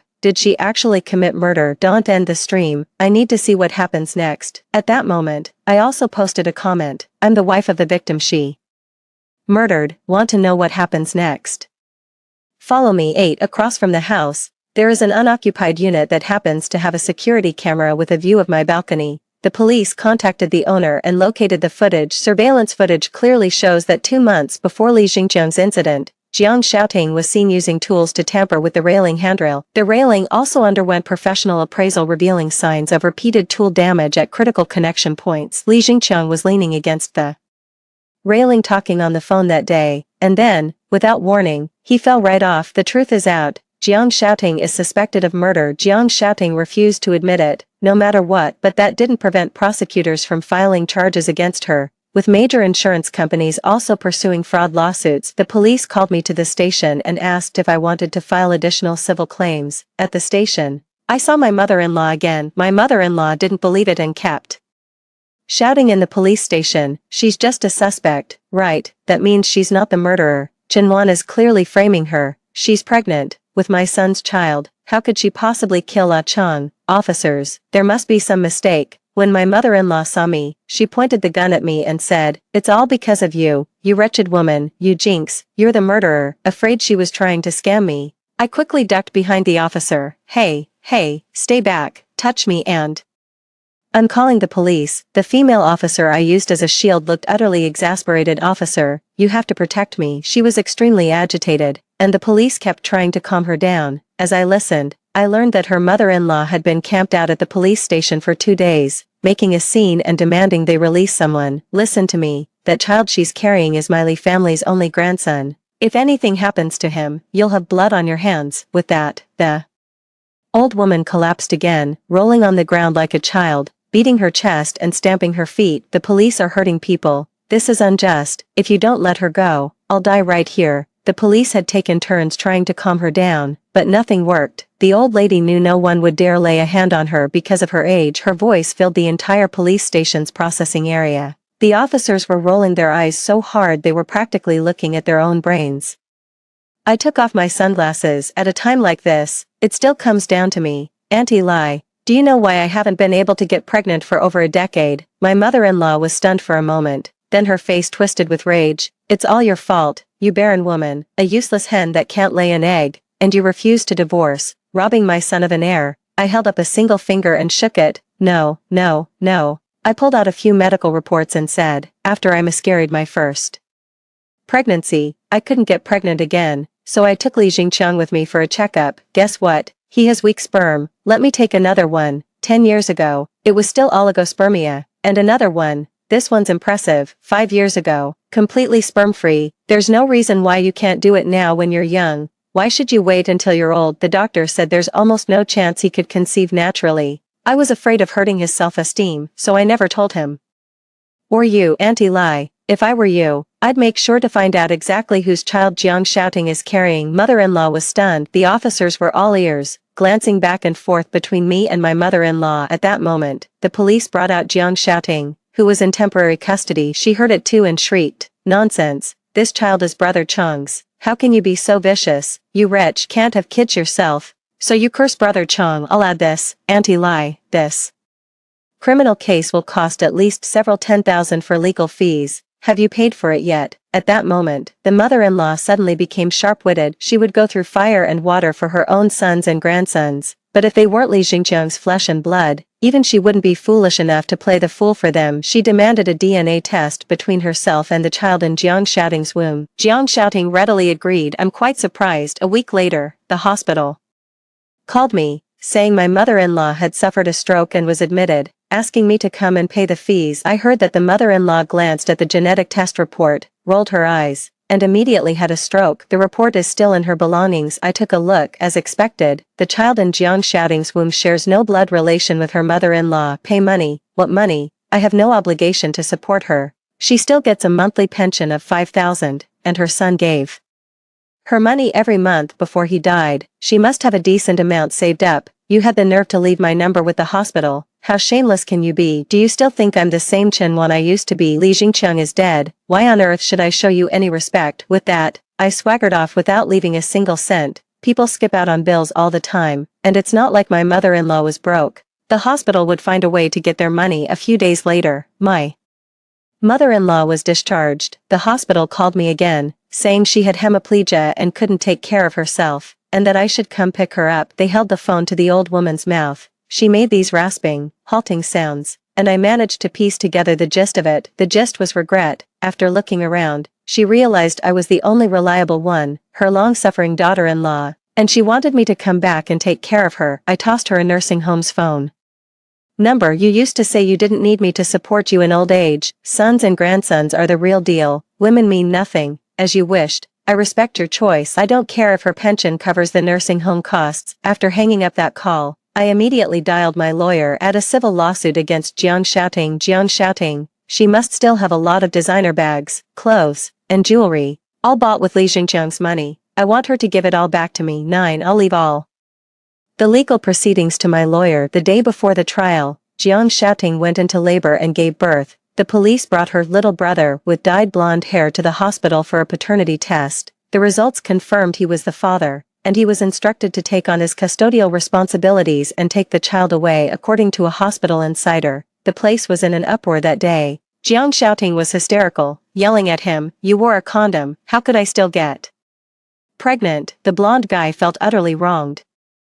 "We did it so many times without a problem, who knew that one time would hit the jackpot?" With the help of a sponsor, the blonde guy had just graduated from university and was already buried under a mountain of student loans and credit card debt. He absolutely did not want this child. The two of them had a huge, screaming fight right there in the hospital room. He was given a stern talking to by the police. "As an adult, you are responsible for your actions. You are the child's biological father. If you refuse to take responsibility, you could be charged with abandonment." In the end, the young man took the child with him. A month later, the court hearing began. I made sure to update my account information to keep everyone informed about the latest developments. The first trial has concluded. Awaiting the verdict, I've contacted a repairman to come fix the balcony railing. "Handyman, could you please seal off the balcony? This balcony is too dangerous." The master knew there had been a death here too, nodding repeatedly and going on to explain how these old iron railings were prone to rusting and breaking. "I've lived in this house for 20 years. Ever since I got married, no one knows better than me how many floor tiles are in the house, where they're cracked, and where they're damaged. I knew the balcony railing had always been faulty." Li Jingqiang had this habit of leaning back against it while smoking and talking on the phone. "Ever since I found out 3 years ago that he was cheating on me with Jiang Shaoting, I installed hidden cameras around the house. That's when I discovered that Li Jingqiang had brought Jiang Shaoting home countless times while I was away. She even wore my nightgown, putting on a show for him right in the living room. They'd strip naked and then twist themselves together like pretzels, stumbling off to the guest room. It made me sick to my stomach whenever Jiang Shaoting came over. My mother-in-law would act as their lookout. After it was all over, my mother-in-law was still grinning from ear to ear. My surveillance camera has audio recording, and I clearly heard her say, "Ting Ting, once you graduate, I'll have Ah Chang divorce that barren woman, and you'll give me a big, healthy grandson." My surveillance caught a few other things too. For example, the mother-in-law told Li Jingqiang, when she got pregnant after marrying in, "It was lucky you had her abortion, otherwise, with her body that can't bear children, she'd have only one child and tied you down for life. Ting Ting is such a great girl, you can tell she's built for having children. Hurry up and get moving. Have her give us a few more kids. We've got the money, we can afford it. This time, it doesn't matter if it's a boy or a girl. If we have one, we'll just have it. The country is encouraging childbirth now, so having a child is like doing a great service, unlike before, blah blah." The old lady went on and on in front of the camera. As I listened, a chill crept over me, and I finally understood why Li Jingqiang had attacked me when I was pregnant. My mother-in-law consulted a fortune teller who said I was carrying a girl. At the time, Li Jingqiang was a low-level official, and we were only allowed to have one child. My mother-in-law had always dreamed of having a grandson, and Li Jingqiang, a man with traditional patriarchal views, took his mother's words to heart. He found an excuse to lose his temper and beat me, causing a miscarriage. Li Jingqiang exhaled a ring of smoke, laughing heartlessly. The surveillance camera recorded for half a year, capturing Jiang Shaoting entering my balcony with tools. I just pretended not to see it. After that, I started staying out of the house more often. She was constantly coming and going. I can't see anything at all." But I purchased the unit across the hall under a distant relative's name and installed surveillance. Every time I step onto the balcony, I do so with great care. I see the railing has come loose. That day, Li Jingqiang laid his cards on the table. He said he and Jiang Shaoting were the real deal, that she was young and healthy and could give him a son. He wants a divorce. If I didn't know they were having an affair, I would have left him long ago, but now, I refuse. Li Jingqiang, back when we were first married, if you hadn't hit me and caused me to lose the baby, our child would be in college by now. Unless you walk away with nothing and cough up every penny you gave that woman, don't you dare think I'll agree to a divorce. I roared. Even in death, I'll be listed as your spouse. When you're sick in the hospital someday, I'll be the one to sign the papers to pull the plug. Li Jingqiang slapped me again. I had a huge fight with him, then slammed the door and stormed out to buy groceries downstairs. I looked up and saw him leaning on the balcony again, smoking while on the phone. His lips were moving non-stop. Who knows who he was bad-mouthing me to?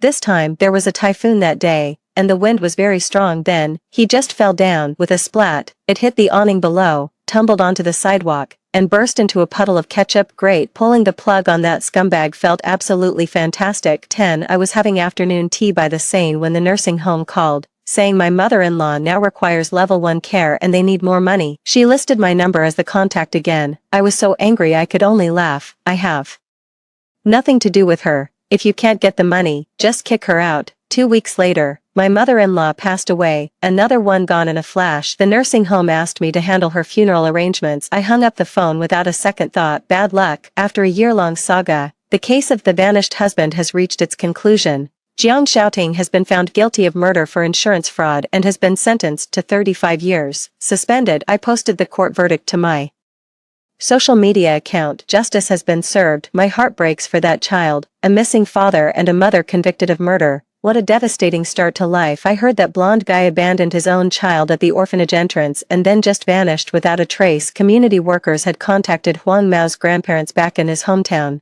They were impoverished elderly farmers from a mountain village, completely incapable of supporting another child. After a series of twists and turns, the child was sent back to the orphanage and became an orphan again. Others are outraged. I don't get it. She killed someone, so why is she getting a suspended sentence? She'll go in, get her sentence reduced, and be out in a few decades. A murderer should pay with their life. Decades behind bars. That's a fate worse than death, I'd reckon. I wonder if Jiang Xiaoting, locked up in prison, has any regrets now. The court froze her designer handbags and even put the pots and pans from her house up for online auction. The court did a damn good job. Finally, they executed payment of over 100,000 yuan to me. Her life was over. My life has just begun. End. Story 2. There was a girl beside my boyfriend who looked a lot like me at the welcome party. I accidentally spilled red wine on the girl's evening dress, and she immediately started crying nonstop. Jili, who was usually gentle and polite, lost his temper with me for the first time. Wenruan, can you stop being unreasonable? I raised my hand and slapped him back. How dare he say I'm being unreasonable? What a nerve. I had been abroad for 2 years due to work. On the first day I returned to Jiangzhou, my best friend and childhood friend specially held a welcome party for me. Most of the people attending the welcome party were from our social circle. After not seeing each other for 2 years, except for those who were on good terms with me, everyone else seemed unusually quiet at my welcome party. They were all drinking with their heads down, and no one talked to me. I was secretly wondering what was going on. There was a commotion at the door, and Jili walked in arm with a girl. The welcome party, which had been quiet just now, suddenly became lively. The little followers who had always been by my side walked up to them obsequiously. Mr.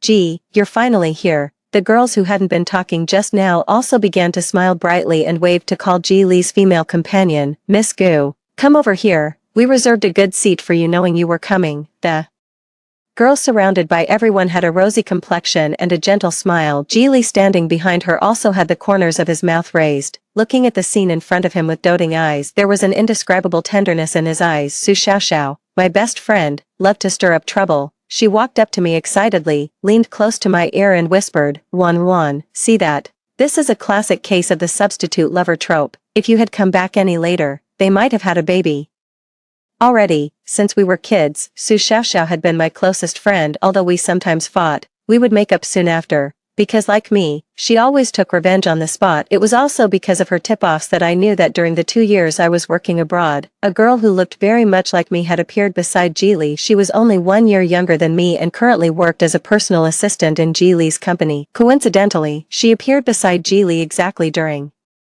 the time when I was working abroad. At first, she just imitated my dressing style. Later, even her makeup was very similar, until her face, which was originally 5 points similar to mine, looked like that of a twin from a distance. At first, my friends all laughed at her for being a poor imitation. Even Jili didn't take it seriously, but later, gradually, they found that Gu Zhenzhen had a completely different personality from mine. She was gentle, cheerful, tender and considerate, unlike me, who was bold and decisive in doing things and sharp in my words. As time passed, those of my childhood friends who had an ordinary relationship with me naturally took her side. Even the little followers who had always been with me changed their attitude and actively surrounded her. In the end, my boyfriend Jili's attitude towards her also changed from not caring at first to being extremely caring and considerate now. He often said, Zhenzhen, you are you. You don't need to imitate any woman. I will always be by your side and protect you like this. Su Xiaoxiao was a girl with strong emotional appeal, and the story she told was very vivid. It was as if I had never left Jiangzhou and had witnessed all these things with my own eyes. I gave a half smile and glanced at the girl sitting opposite me, then turned to ask Su Xiaoxiao, "You said we look alike." Upon hearing this, Gu Zhenjin was like a startled little rabbit.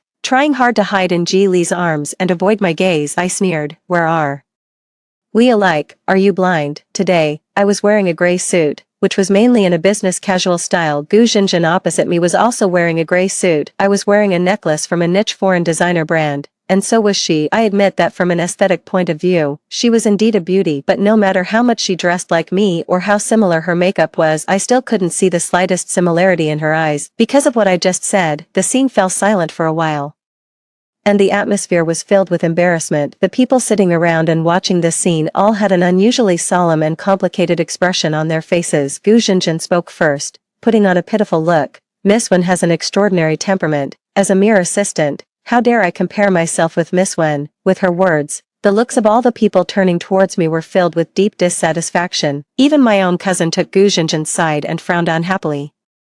"Cousin, everyone's appearance is inborn and can't be changed. Whether she looks like you or not is obvious to all. Why are you making things difficult for a little assistant like her? When will you get rid of the bad habit of taking out your bad mood on others?" What a nice way to put it. I raised my eyebrows and stared at my cousin with a half smile. With such advanced technology, who told you that appearance can't be changed just because it's inborn? Today, your sister will teach you a lesson.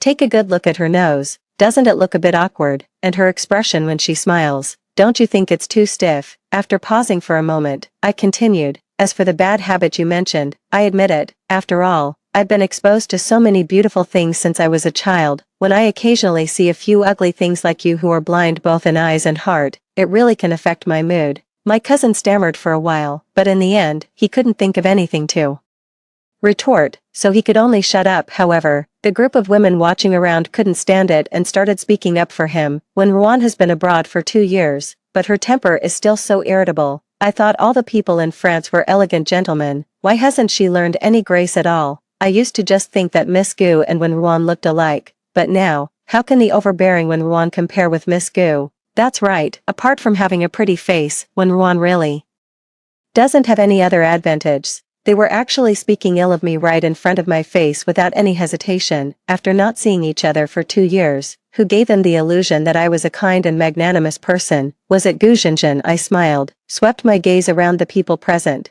and simply confronted them directly. "Haven't any of you been taught that speaking ill of others in front of them can get you a beating? Do they really think I have a good temper? I just worked abroad for 2 years, not went to a temple to cultivate my mind and character.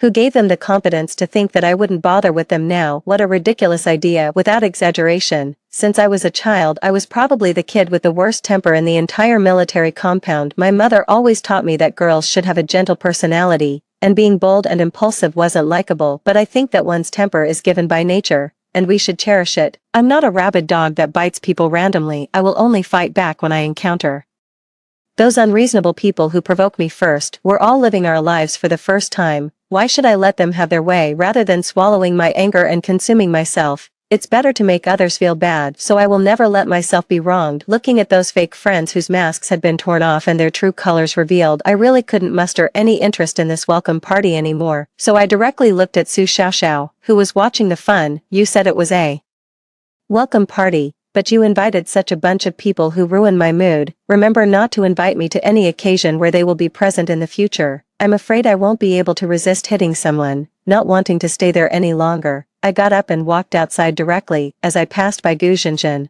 I saw her suddenly let go of the wine glass in her hand, and the red wine spilled on her pure white evening dress, the bright red color being very eye-catching. The next second, G. Li's furious voice rang out throughout the venue. "Wen Ruan, what on earth are you being unreasonable about? Do you know that this dress was borrowed by Zhenjin with great difficulty? She's not like you. Every penny she spends is earned through hard work. If you have any opinions about me, just say it directly. Why are you still making things difficult for her?" Strictly speaking, Ji Li and I were also childhood friends who grew up together, although he always put on an approachable appearance. There were very few people who could truly get into his heart. After knowing each other for so many years, This was the first time I saw him so angry in order to protect a girl standing opposite me. He was now aggressive, with a gloomy look in his eyes. When Juan, out of consideration for the fact that you've been working abroad for 2 years, everyone specially held this welcome party for you. If you're not happy, that's fine. But why do you have to deliberately embarrass Shinjin, after not seeing you for 2 years? Your temper is still. Before he could finish, there was a slap sound in the silent hall. I rubbed my wrist. He really had a thick skin. Ji Li's righteous voice stopped instantly, and the sound of others gasping in surprise came one after another. Ji Li looked at me with an incredulous expression, covering the face that I had slapped, and asked, "Wen Ruan, how dare you hit me?" I raised my eyebrows. "I hit him. And that's it. Do I have to pick a special day to do it?" I think I've learned the lesson of cultivating my mind and character quite well during the 2 years of working abroad. I've also given them enough face today. If it were in the past, I would have flipped the table today. Anyone who dares to provoke me, even if they run 3 blocks away, I will still chase after them. But after just 2 years, they actually forgot that I've always had this bad temper since I was a child. They even kept crossing my bottom line, as if they were certain that I wouldn't get angry like before. This is just a joke. Haven't they ever heard the saying that it's easy to change one's appearance but hard to change one's nature? I've lived for 26 years and still haven't been able to change this bad temper of mine. Why do they think that I can change it just by staying abroad for 2 years? Just then, Gu Jinjin started crying. Her big, innocent eyes were filled with tears. "Miss Wen, it's all my fault. I didn't know you didn't like me being in front of you. If you have anything against me, come at me directly. Don't be angry with Mr. G." Her nose was red, and she looked pitiful, but the moment she lowered her head to wipe her tears, I clearly saw the corners of her mouth gradually turn up. That smile was very familiar to me. It was provocative, triumphant, and show-offy. I've seen it too many times since I was a child, but except for me, no one else noticed that smile. Of course, this included Ji Li. At this moment, the gloom in his eyes was as dark as ink. He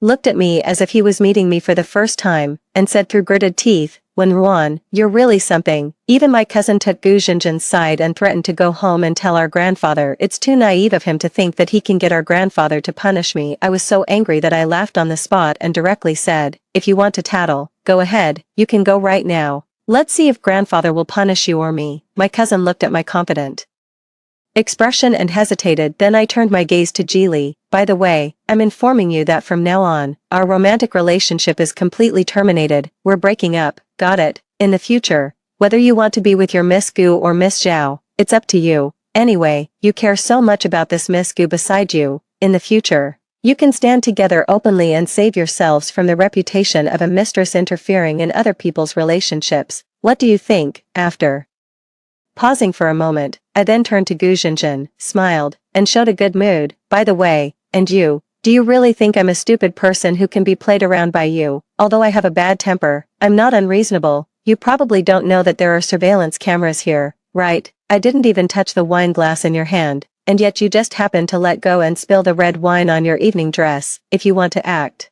I suggest you go to an art performance academy for further study, so that you won't be unable to find a suitable job when you're old. After all, these rich men you're interested in aren't stupid. They can play with you when they're bored, but actually marrying you home would be a joke." After this indiscriminate attack, I indeed felt much more comfortable. As for the expressions on the faces of the people opposite me, tsk tisk tsk, it was really horrible to look at. My cousin had a dark and sullen face. Ji Li had an indescribable gloom in his eyes, and even Gu Jinjin's face was a complex mix of red, white, and green, just like a palette. Thinking about it this way, this welcome party wasn't a waste of time after all. As for their feelings, sorry, I've never cared. I just ignored them as always, rolled my eyes widely, and left a few words before leaving. "By the way, I'll tell grandfather about these interesting things that happened today when I get home. I haven't heard such a wonderful story for a long time. It's really something to look forward to." After saying that,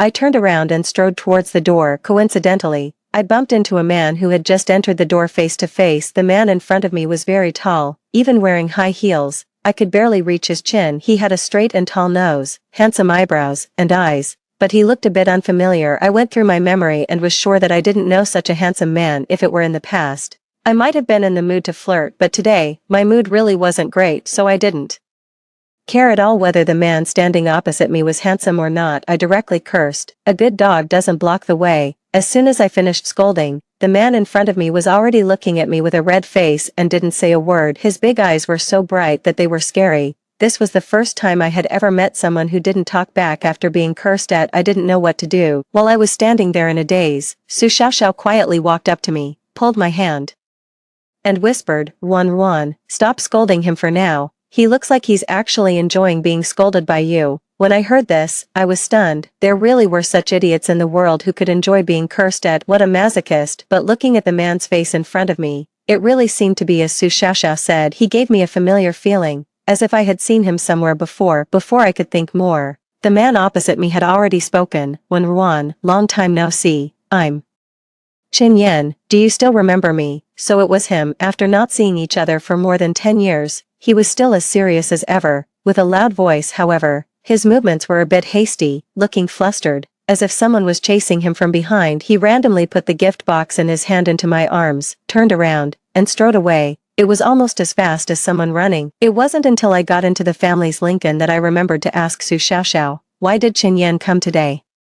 Didn't he always stay abroad? Su Xiaoxiao also scratched her head in confusion. I don't remember inviting him, but I heard that he got a promotion. Anyway, he's really amazing. Looking at her confused expression, I couldn't help asking, you don't even know who you invited? Su Xiaoxiao looked innocent. Why should I know that? It has nothing to do with me. The moment our eyes met, I suddenly felt that Su Xiaoxiao was a bit guilty. Although I had no evidence, she started making excuses to change the subject, staring at the gift box Qin Yan gave me, with a flattering smile on her face. Aren't you going to open the box and see what gift he gave you? After saying this, she started helping me unpack the gift box. The moment the gift box was opened, Su Xiaoxiao couldn't help exclaiming wow. Looking at the gift in the box, I curved the corners of my mouth. It was a camera. Qin Yan was quite interesting. After not seeing each other for so many years, he specially gave me a gift.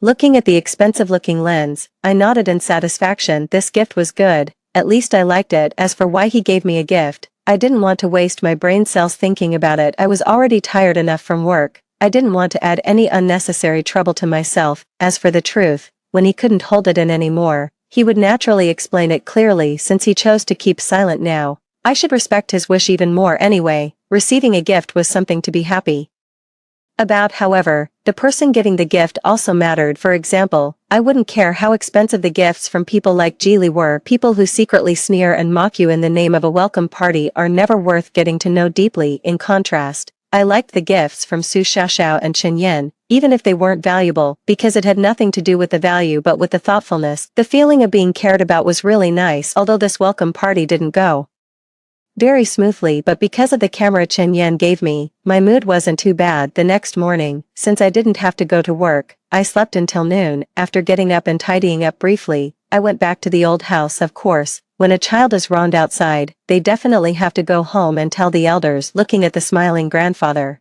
I directly named one by one those who had spoken ill of me at the welcome party yesterday. Grandpa, that Geely guy yesterday scolded me for being unreasonable in front of everyone, and the daughter of the Tian family said that I have a bad temper and have no merits except for being good-looking. By the way, there's also that traitor Xiao Ran. He actually helped others speak ill of me. I'm his elder sister. Although my grandfather was over 70 years old, he paid attention to his health usually. His face was ruddy, and his voice was full of energy. After listening to me, he called Xiao Ran and told him to come over. Immediately, I went to the garden to help my grandmother water the flowers. When I returned to the study, Xiao Ran had already been punished to stand in the corner with a book on his head. When he saw me come in, he gritted his teeth and cursed. Ruan, you're a sneaky person who tattles behind others' backs. I knew it was you. I smiled. If you have the guts, come and hit me. Perhaps irritated by my proud expression, Xiao Ran gritted his molars and cursed. What are you so proud of? If it weren't for Grandpa loving you, what would you be? You're not as good as Gu Jinjin at all. She grew up in such difficult living conditions, but she's still gentle and kind and never loses her temper with others. Why did you bully her as soon as you came back to the country? He kept mentioning Gu Jinjin. He was really hopeless. I simply stopped looking at him, opened the door, and shouted to my grandfather, Grandpa, throw this stupid. Xiao Ran away quickly. Behind me, Xiao Ran was so angry that he jumped up and down, but my grandfather smiled and scolded me. Nonsense. How can you bully your younger brother like this? If he's not sensible, you can teach him. If you throw him away, you won't have anyone to help you when you're wronged in the future. As he spoke, He showed me the emails with apology messages except for a few individuals. Most of them were apologizing for what happened at the welcome party yesterday. I smiled and handed the materials of the branch company that I had organized before coming to my grandfather. The old man looked at me, put on his reading glasses seriously, and carefully checked the financial reports while looking. He cursed. Before, I turned a blind eye to many things because they were old employees of the company. Now it seems that they've really grown bold and their appetites have become bigger and bigger. I poured 2 cups of tea, one for my grandfather and one for myself. It had to be said that the tea at my grandfather's place was really more fragrant than that in other places. I wondered if I could take a few packs with me when I went home later. As soon as my grandfather saw my expression, his forehead twitched. He directly said, "Don't even think about it. I only have so much good tea left. If you take it, I'll call your parents back from abroad to deal with you." I really couldn't continue this conversation. I never realized before that my grandfather was such a stingy person, but it wasn't strange either, since we hadn't seen each other for 2 years. Old people are like children. I should be more tolerant of him. My grandfather drank tea and cursed. They said the branch company was poorly managed, but in fact, they transferred all the money into their own pockets. They even had the nerve to come to me crying poverty and asking for shares implicitly. They just have too big an appetite and can't be satisfied. They really think the company is their own. These old people are relying on their seniority. Well, I really didn't know how to respond to that. It's true that I passed through France in the past 2 years, but most of the time, I was shuttling between the domestic branch company and the foreign distributors who cooperated with us. In the whole 2 years, I lost more than 10 pounds. Although my grandfather proposed this matter,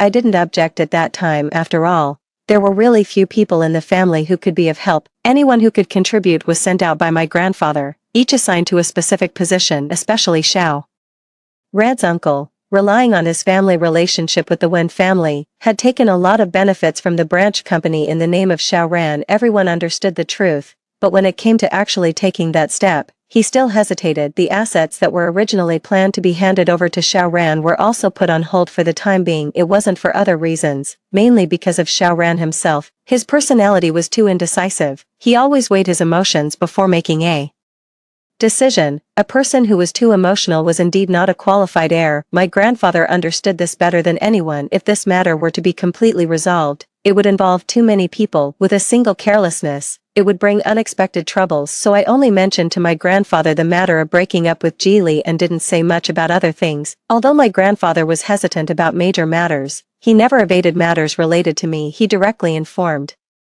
the G family of the decision to cancel the engagement. As soon as I got home and was about to go out to eat with Su Xiaoxiao, Geely, who received the news, rushed over. Unlike yesterday, Gu Zhenzhen, the personal assistant who had always been by his side, didn't show up this time. Su Xiaoxiao casually found an excuse to hide in the kitchen while still keeping an eye on the situation in the living room. Geely didn't notice any of this at all. He was able to control his emotions after being slapped by me yesterday and came to apologize to me. I had to say that Geely was a born businessman suitable for doing business because I was in a good mood. I didn't make things too difficult for him. After sitting down, Geely opposite me frowned and said, "Wen Ruan, why do you have to be so extreme and make things embarrassing for everyone? What's the benefit for you?" I smiled. "I'm happy, and it's none of your business. You can't rely on the connections of my Wen family while keeping your little assistant hidden away, making me look like a cuckold. Can you?" When Gu Zhenzhen's name was mentioned, Geely's expression finally became more expressive, and his tone of voice also softened a lot.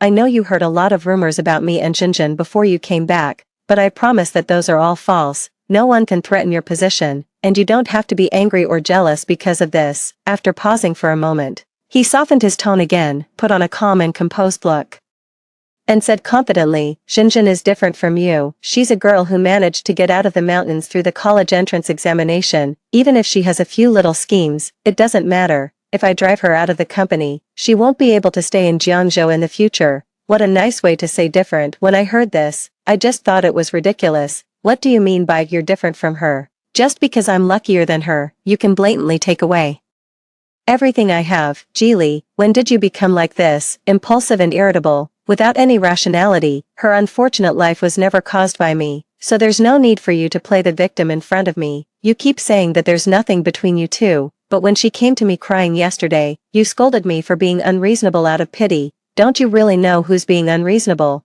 I've always disliked beating around the bush when I speak. I didn't know which of my Words just now offended him. Geely suddenly clenched his fists, the veins on his forehead bulged, and his face showed a hint of anger. Wenruan, did you plan to break up a long time ago? The reason you made things difficult for Xinjin at the welcome party yesterday was for this purpose. For such a long time, I don't believe this is the first time you've heard the rumors about me and Gu Xinjin. You've always ignored them. Why are you holding on to it now? You just want to confirm the rumors and make us bear the reputation of a cheating man and his mistress. After saying this, he looked at me with disappointment in his eyes. I never realized before that you were such a person. It's all my fault for misjudging you. I shouldn't have saved you in the first place. When I heard this, my memory instantly went back to many years ago. He was right. He did save me back then. Because he smoked behind the adults' backs and didn't put out the cigarette properly, he accidentally locked me in the storage room. Seeing the fire getting bigger and bigger, I was so scared that I cried until I fainted and was finally rescued. When I woke up, everyone said that Geely had saved my life, but no one knew that he was also the one who started the fire. Out of gratitude for him saving me, I helped hide this matter, but regarding the fact that he saved me, I still asked, Geely, was the person who carried me out of the storage room really you? When Geely heard this, he immediately threw the water cup on the ground in a fit of rage, as if he had been insulted. Originally, out of consideration for our childhood memories of playing in the dirt together, I wanted to save him some face, but since he chose to be shameless, why should I maintain his dignity? I directly sneered, Geely. Although I fainted from the smoke at that time, I was still conscious and could hear other people's voices. Are you sure it was you? If it weren't for the fact that your mother often cooked delicious food for me when we were kids, I would have exposed you long ago. Aren't you tired of pretending for so long? I spoke softly, stood up, and looked at his expression with a half smile. If you hadn't mentioned this matter, it would have been fine, but you just had to bring it up, and it was even for another woman. Do you really think I have no temper and am easy to bully? So you've been jumping around in front of me for so long. Perhaps he didn't expect that I had long known the truth of what happened back then, and in fact, I didn't have any improper thoughts about him at all. Geely's always proud face gradually turned pale, but this was far from the end. There were even more despairing things to come. Things had developed to this point, and I didn't plan to spare his feelings. You keep saying that you and Gu Xinjin are innocent. Then are the photos of you and Gu Xinjin traveling together in the Maldives last year also fake? If that's considered no relationship, then are the photos of you two hugging as if there's no one else around and flirting in public like a rutting male dog also fake? A man like you who has no sense of responsibility and dares to do things but not admit them is really disgusting. Geely never expected that I would know so much of the truth. His hands, which had just relaxed, suddenly clenched tightly. In the end, he still didn't say anything. After all, when it came to verbal sparring, if I claimed to be the second best in the compound, no one would dare to claim the first. After Geely left, Su Xiaoxiao quickly came out of the kitchen, holding a large bag of potato chips in her hand. She looked at me curiously and finally asked the part she was most curious about. Wan, be honest, how did you know that the two of them were hugging and kissing, and like a rutting male dog? Emma, you really have a talent for scolding people. I can't help it. Let me take a break. Just thinking about that makes me want to laugh. I snatched the bag of potato chips from her arms without looking up. A man and a woman traveling together. Do you really believe that they were just going on a simple trip abroad and nothing happened? You're kidding me. But Su Xiaoxiao had a skeptical look on her face and kept asking, no, based on my understanding of you, you definitely didn't tell the truth just now. Be honest, in the 2 years you were abroad, did you secretly keep another man behind my back? We're good sisters.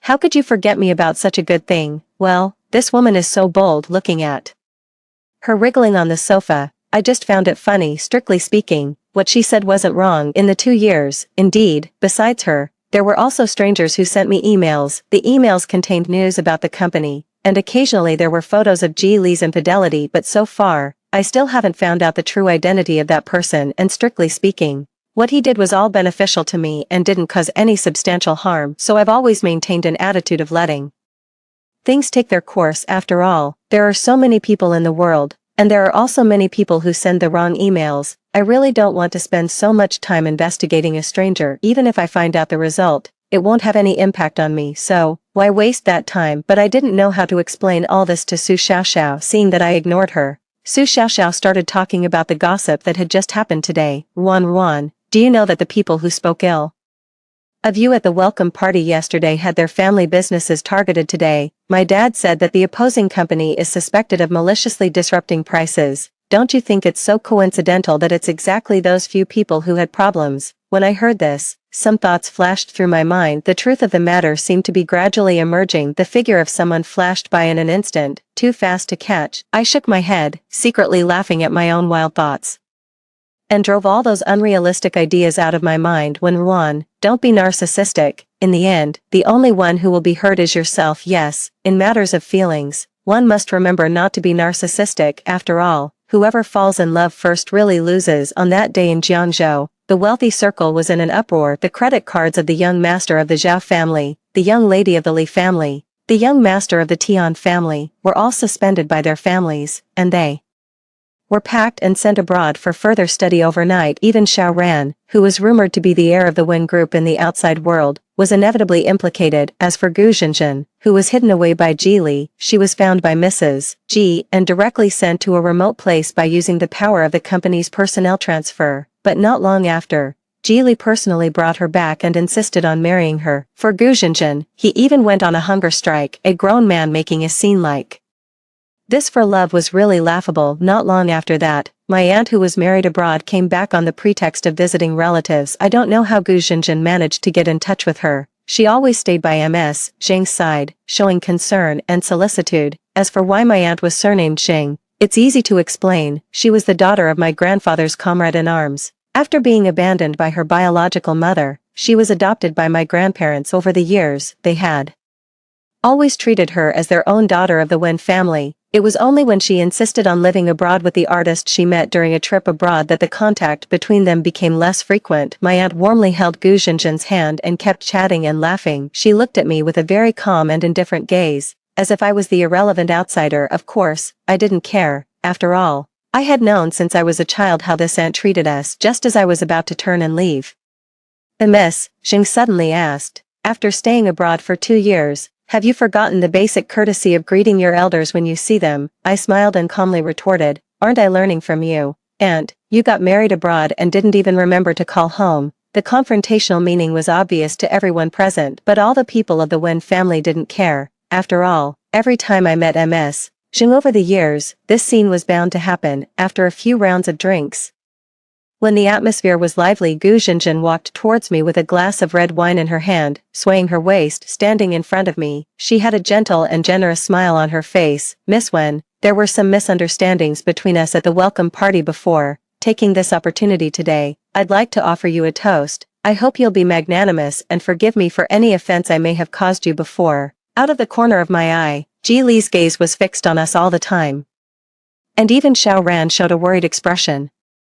I couldn't help raising my eyebrows. I finally waited for this. I thought they could hold it in and just keep quiet. Gu Zhenzhen, this woman, looked innocent. Even the words she said didn't seem to have any problems at first glance, but those who understood knew that there were traps everywhere. To put it bluntly, one could easily be buried alive if not careful. She was talking about misunderstandings and asking for forgiveness at the same time. If I took this glass of wine, it would be like telling everyone present that I had been deliberately making things difficult before. If I didn't take it, I would seem arrogant. Looking at Gu Zhenzhen with her head lowered, I smiled and just said, I'm really sorry, Miss Gu. I'm allergic to alcohol. Gu Zhenzhen's expression was a bit stunned. Her gaze fell on the wine glass in my hand, and she directly asked, but you were drinking just now, weren't you? What a fool. She didn't even know how to take the opportunity to back down. I raised the wine glass and said with a smile, you were mistaken. This is a beverage. The rejection was so obvious that it was almost blurted out. Gu Zhenzhen turned around and threw herself into Ji Li's arms with a wronged expression. Big teardrops kept falling, and she whispered, Miss Wen still won't forgive us. What should we do? Ms. Zheng, who had always disliked me, immediately stood up and convicted me without even asking. She also said that I shouldn't bully a weak woman like Gu Zhenzhen by relying on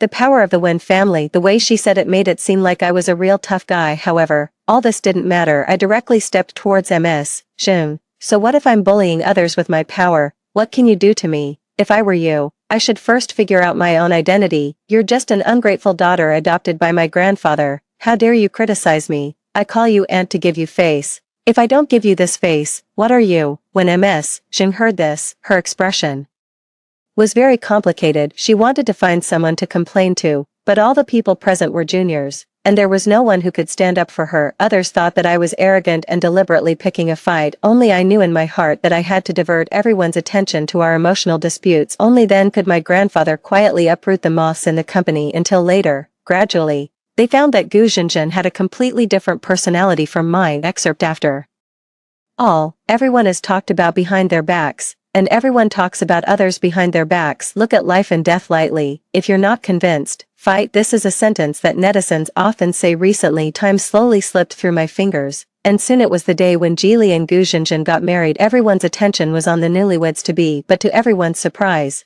the staff of the procuratorate arrested many senior directors of the company on the spot. Each of them held a pivotal social position in Jiangzhou. As for the Wen Group, it was inevitably affected, but fortunately, the losses were not great. Not only was the wedding not held, but the groom's father was also taken away in handcuffs in public, which was really embarrassing. Mrs. Ji, who originally disagreed with Gu Zhenzhen marrying into the Ji family, couldn't hold back her anger at this moment and directly announced the cancellation of the wedding, leaving no face for Gu Zhenzhen and Jili. Seeing the guests at the wedding banquet pointing at them, Gu Zhenzhen knelt down in front of Mrs. Ji crying, repeatedly saying that she and Jili were truly in love. Just then, the large screen that was supposed to play the wedding photos exposed photos of Gu Zhenzhen having sex with different men. When Jili saw this scene, his eyes immediately turned red. He grabbed Gu Zhenzhen's neck and kept asking why she had done this to him. Why? Of course, because he was stupid and rich and easy to deceive. Of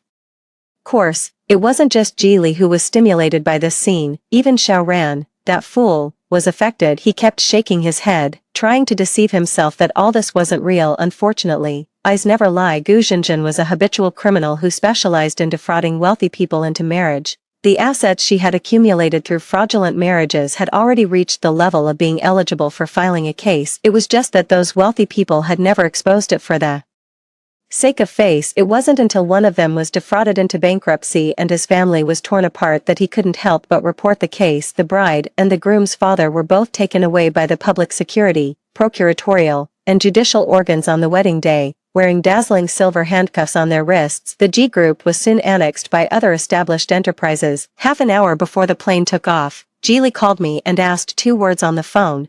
Before he could finish, I directly interrupted. Jili, people should look forward. From the moment you were with Gu Zhenzhen, there was no longer any possibility of if in this world. After hanging up the phone, I looked at Chen Yan standing not far away with a puzzled expression. As an adult, I naturally understood what was contained in his gaze. Perhaps, one day in the future, our relationship will change. But it's definitely not now. Many years later, Chen Yan looked at the girl who was sleeping soundly in his arms and smiled, saying, Ruan, actually, I've always had improper thoughts about you.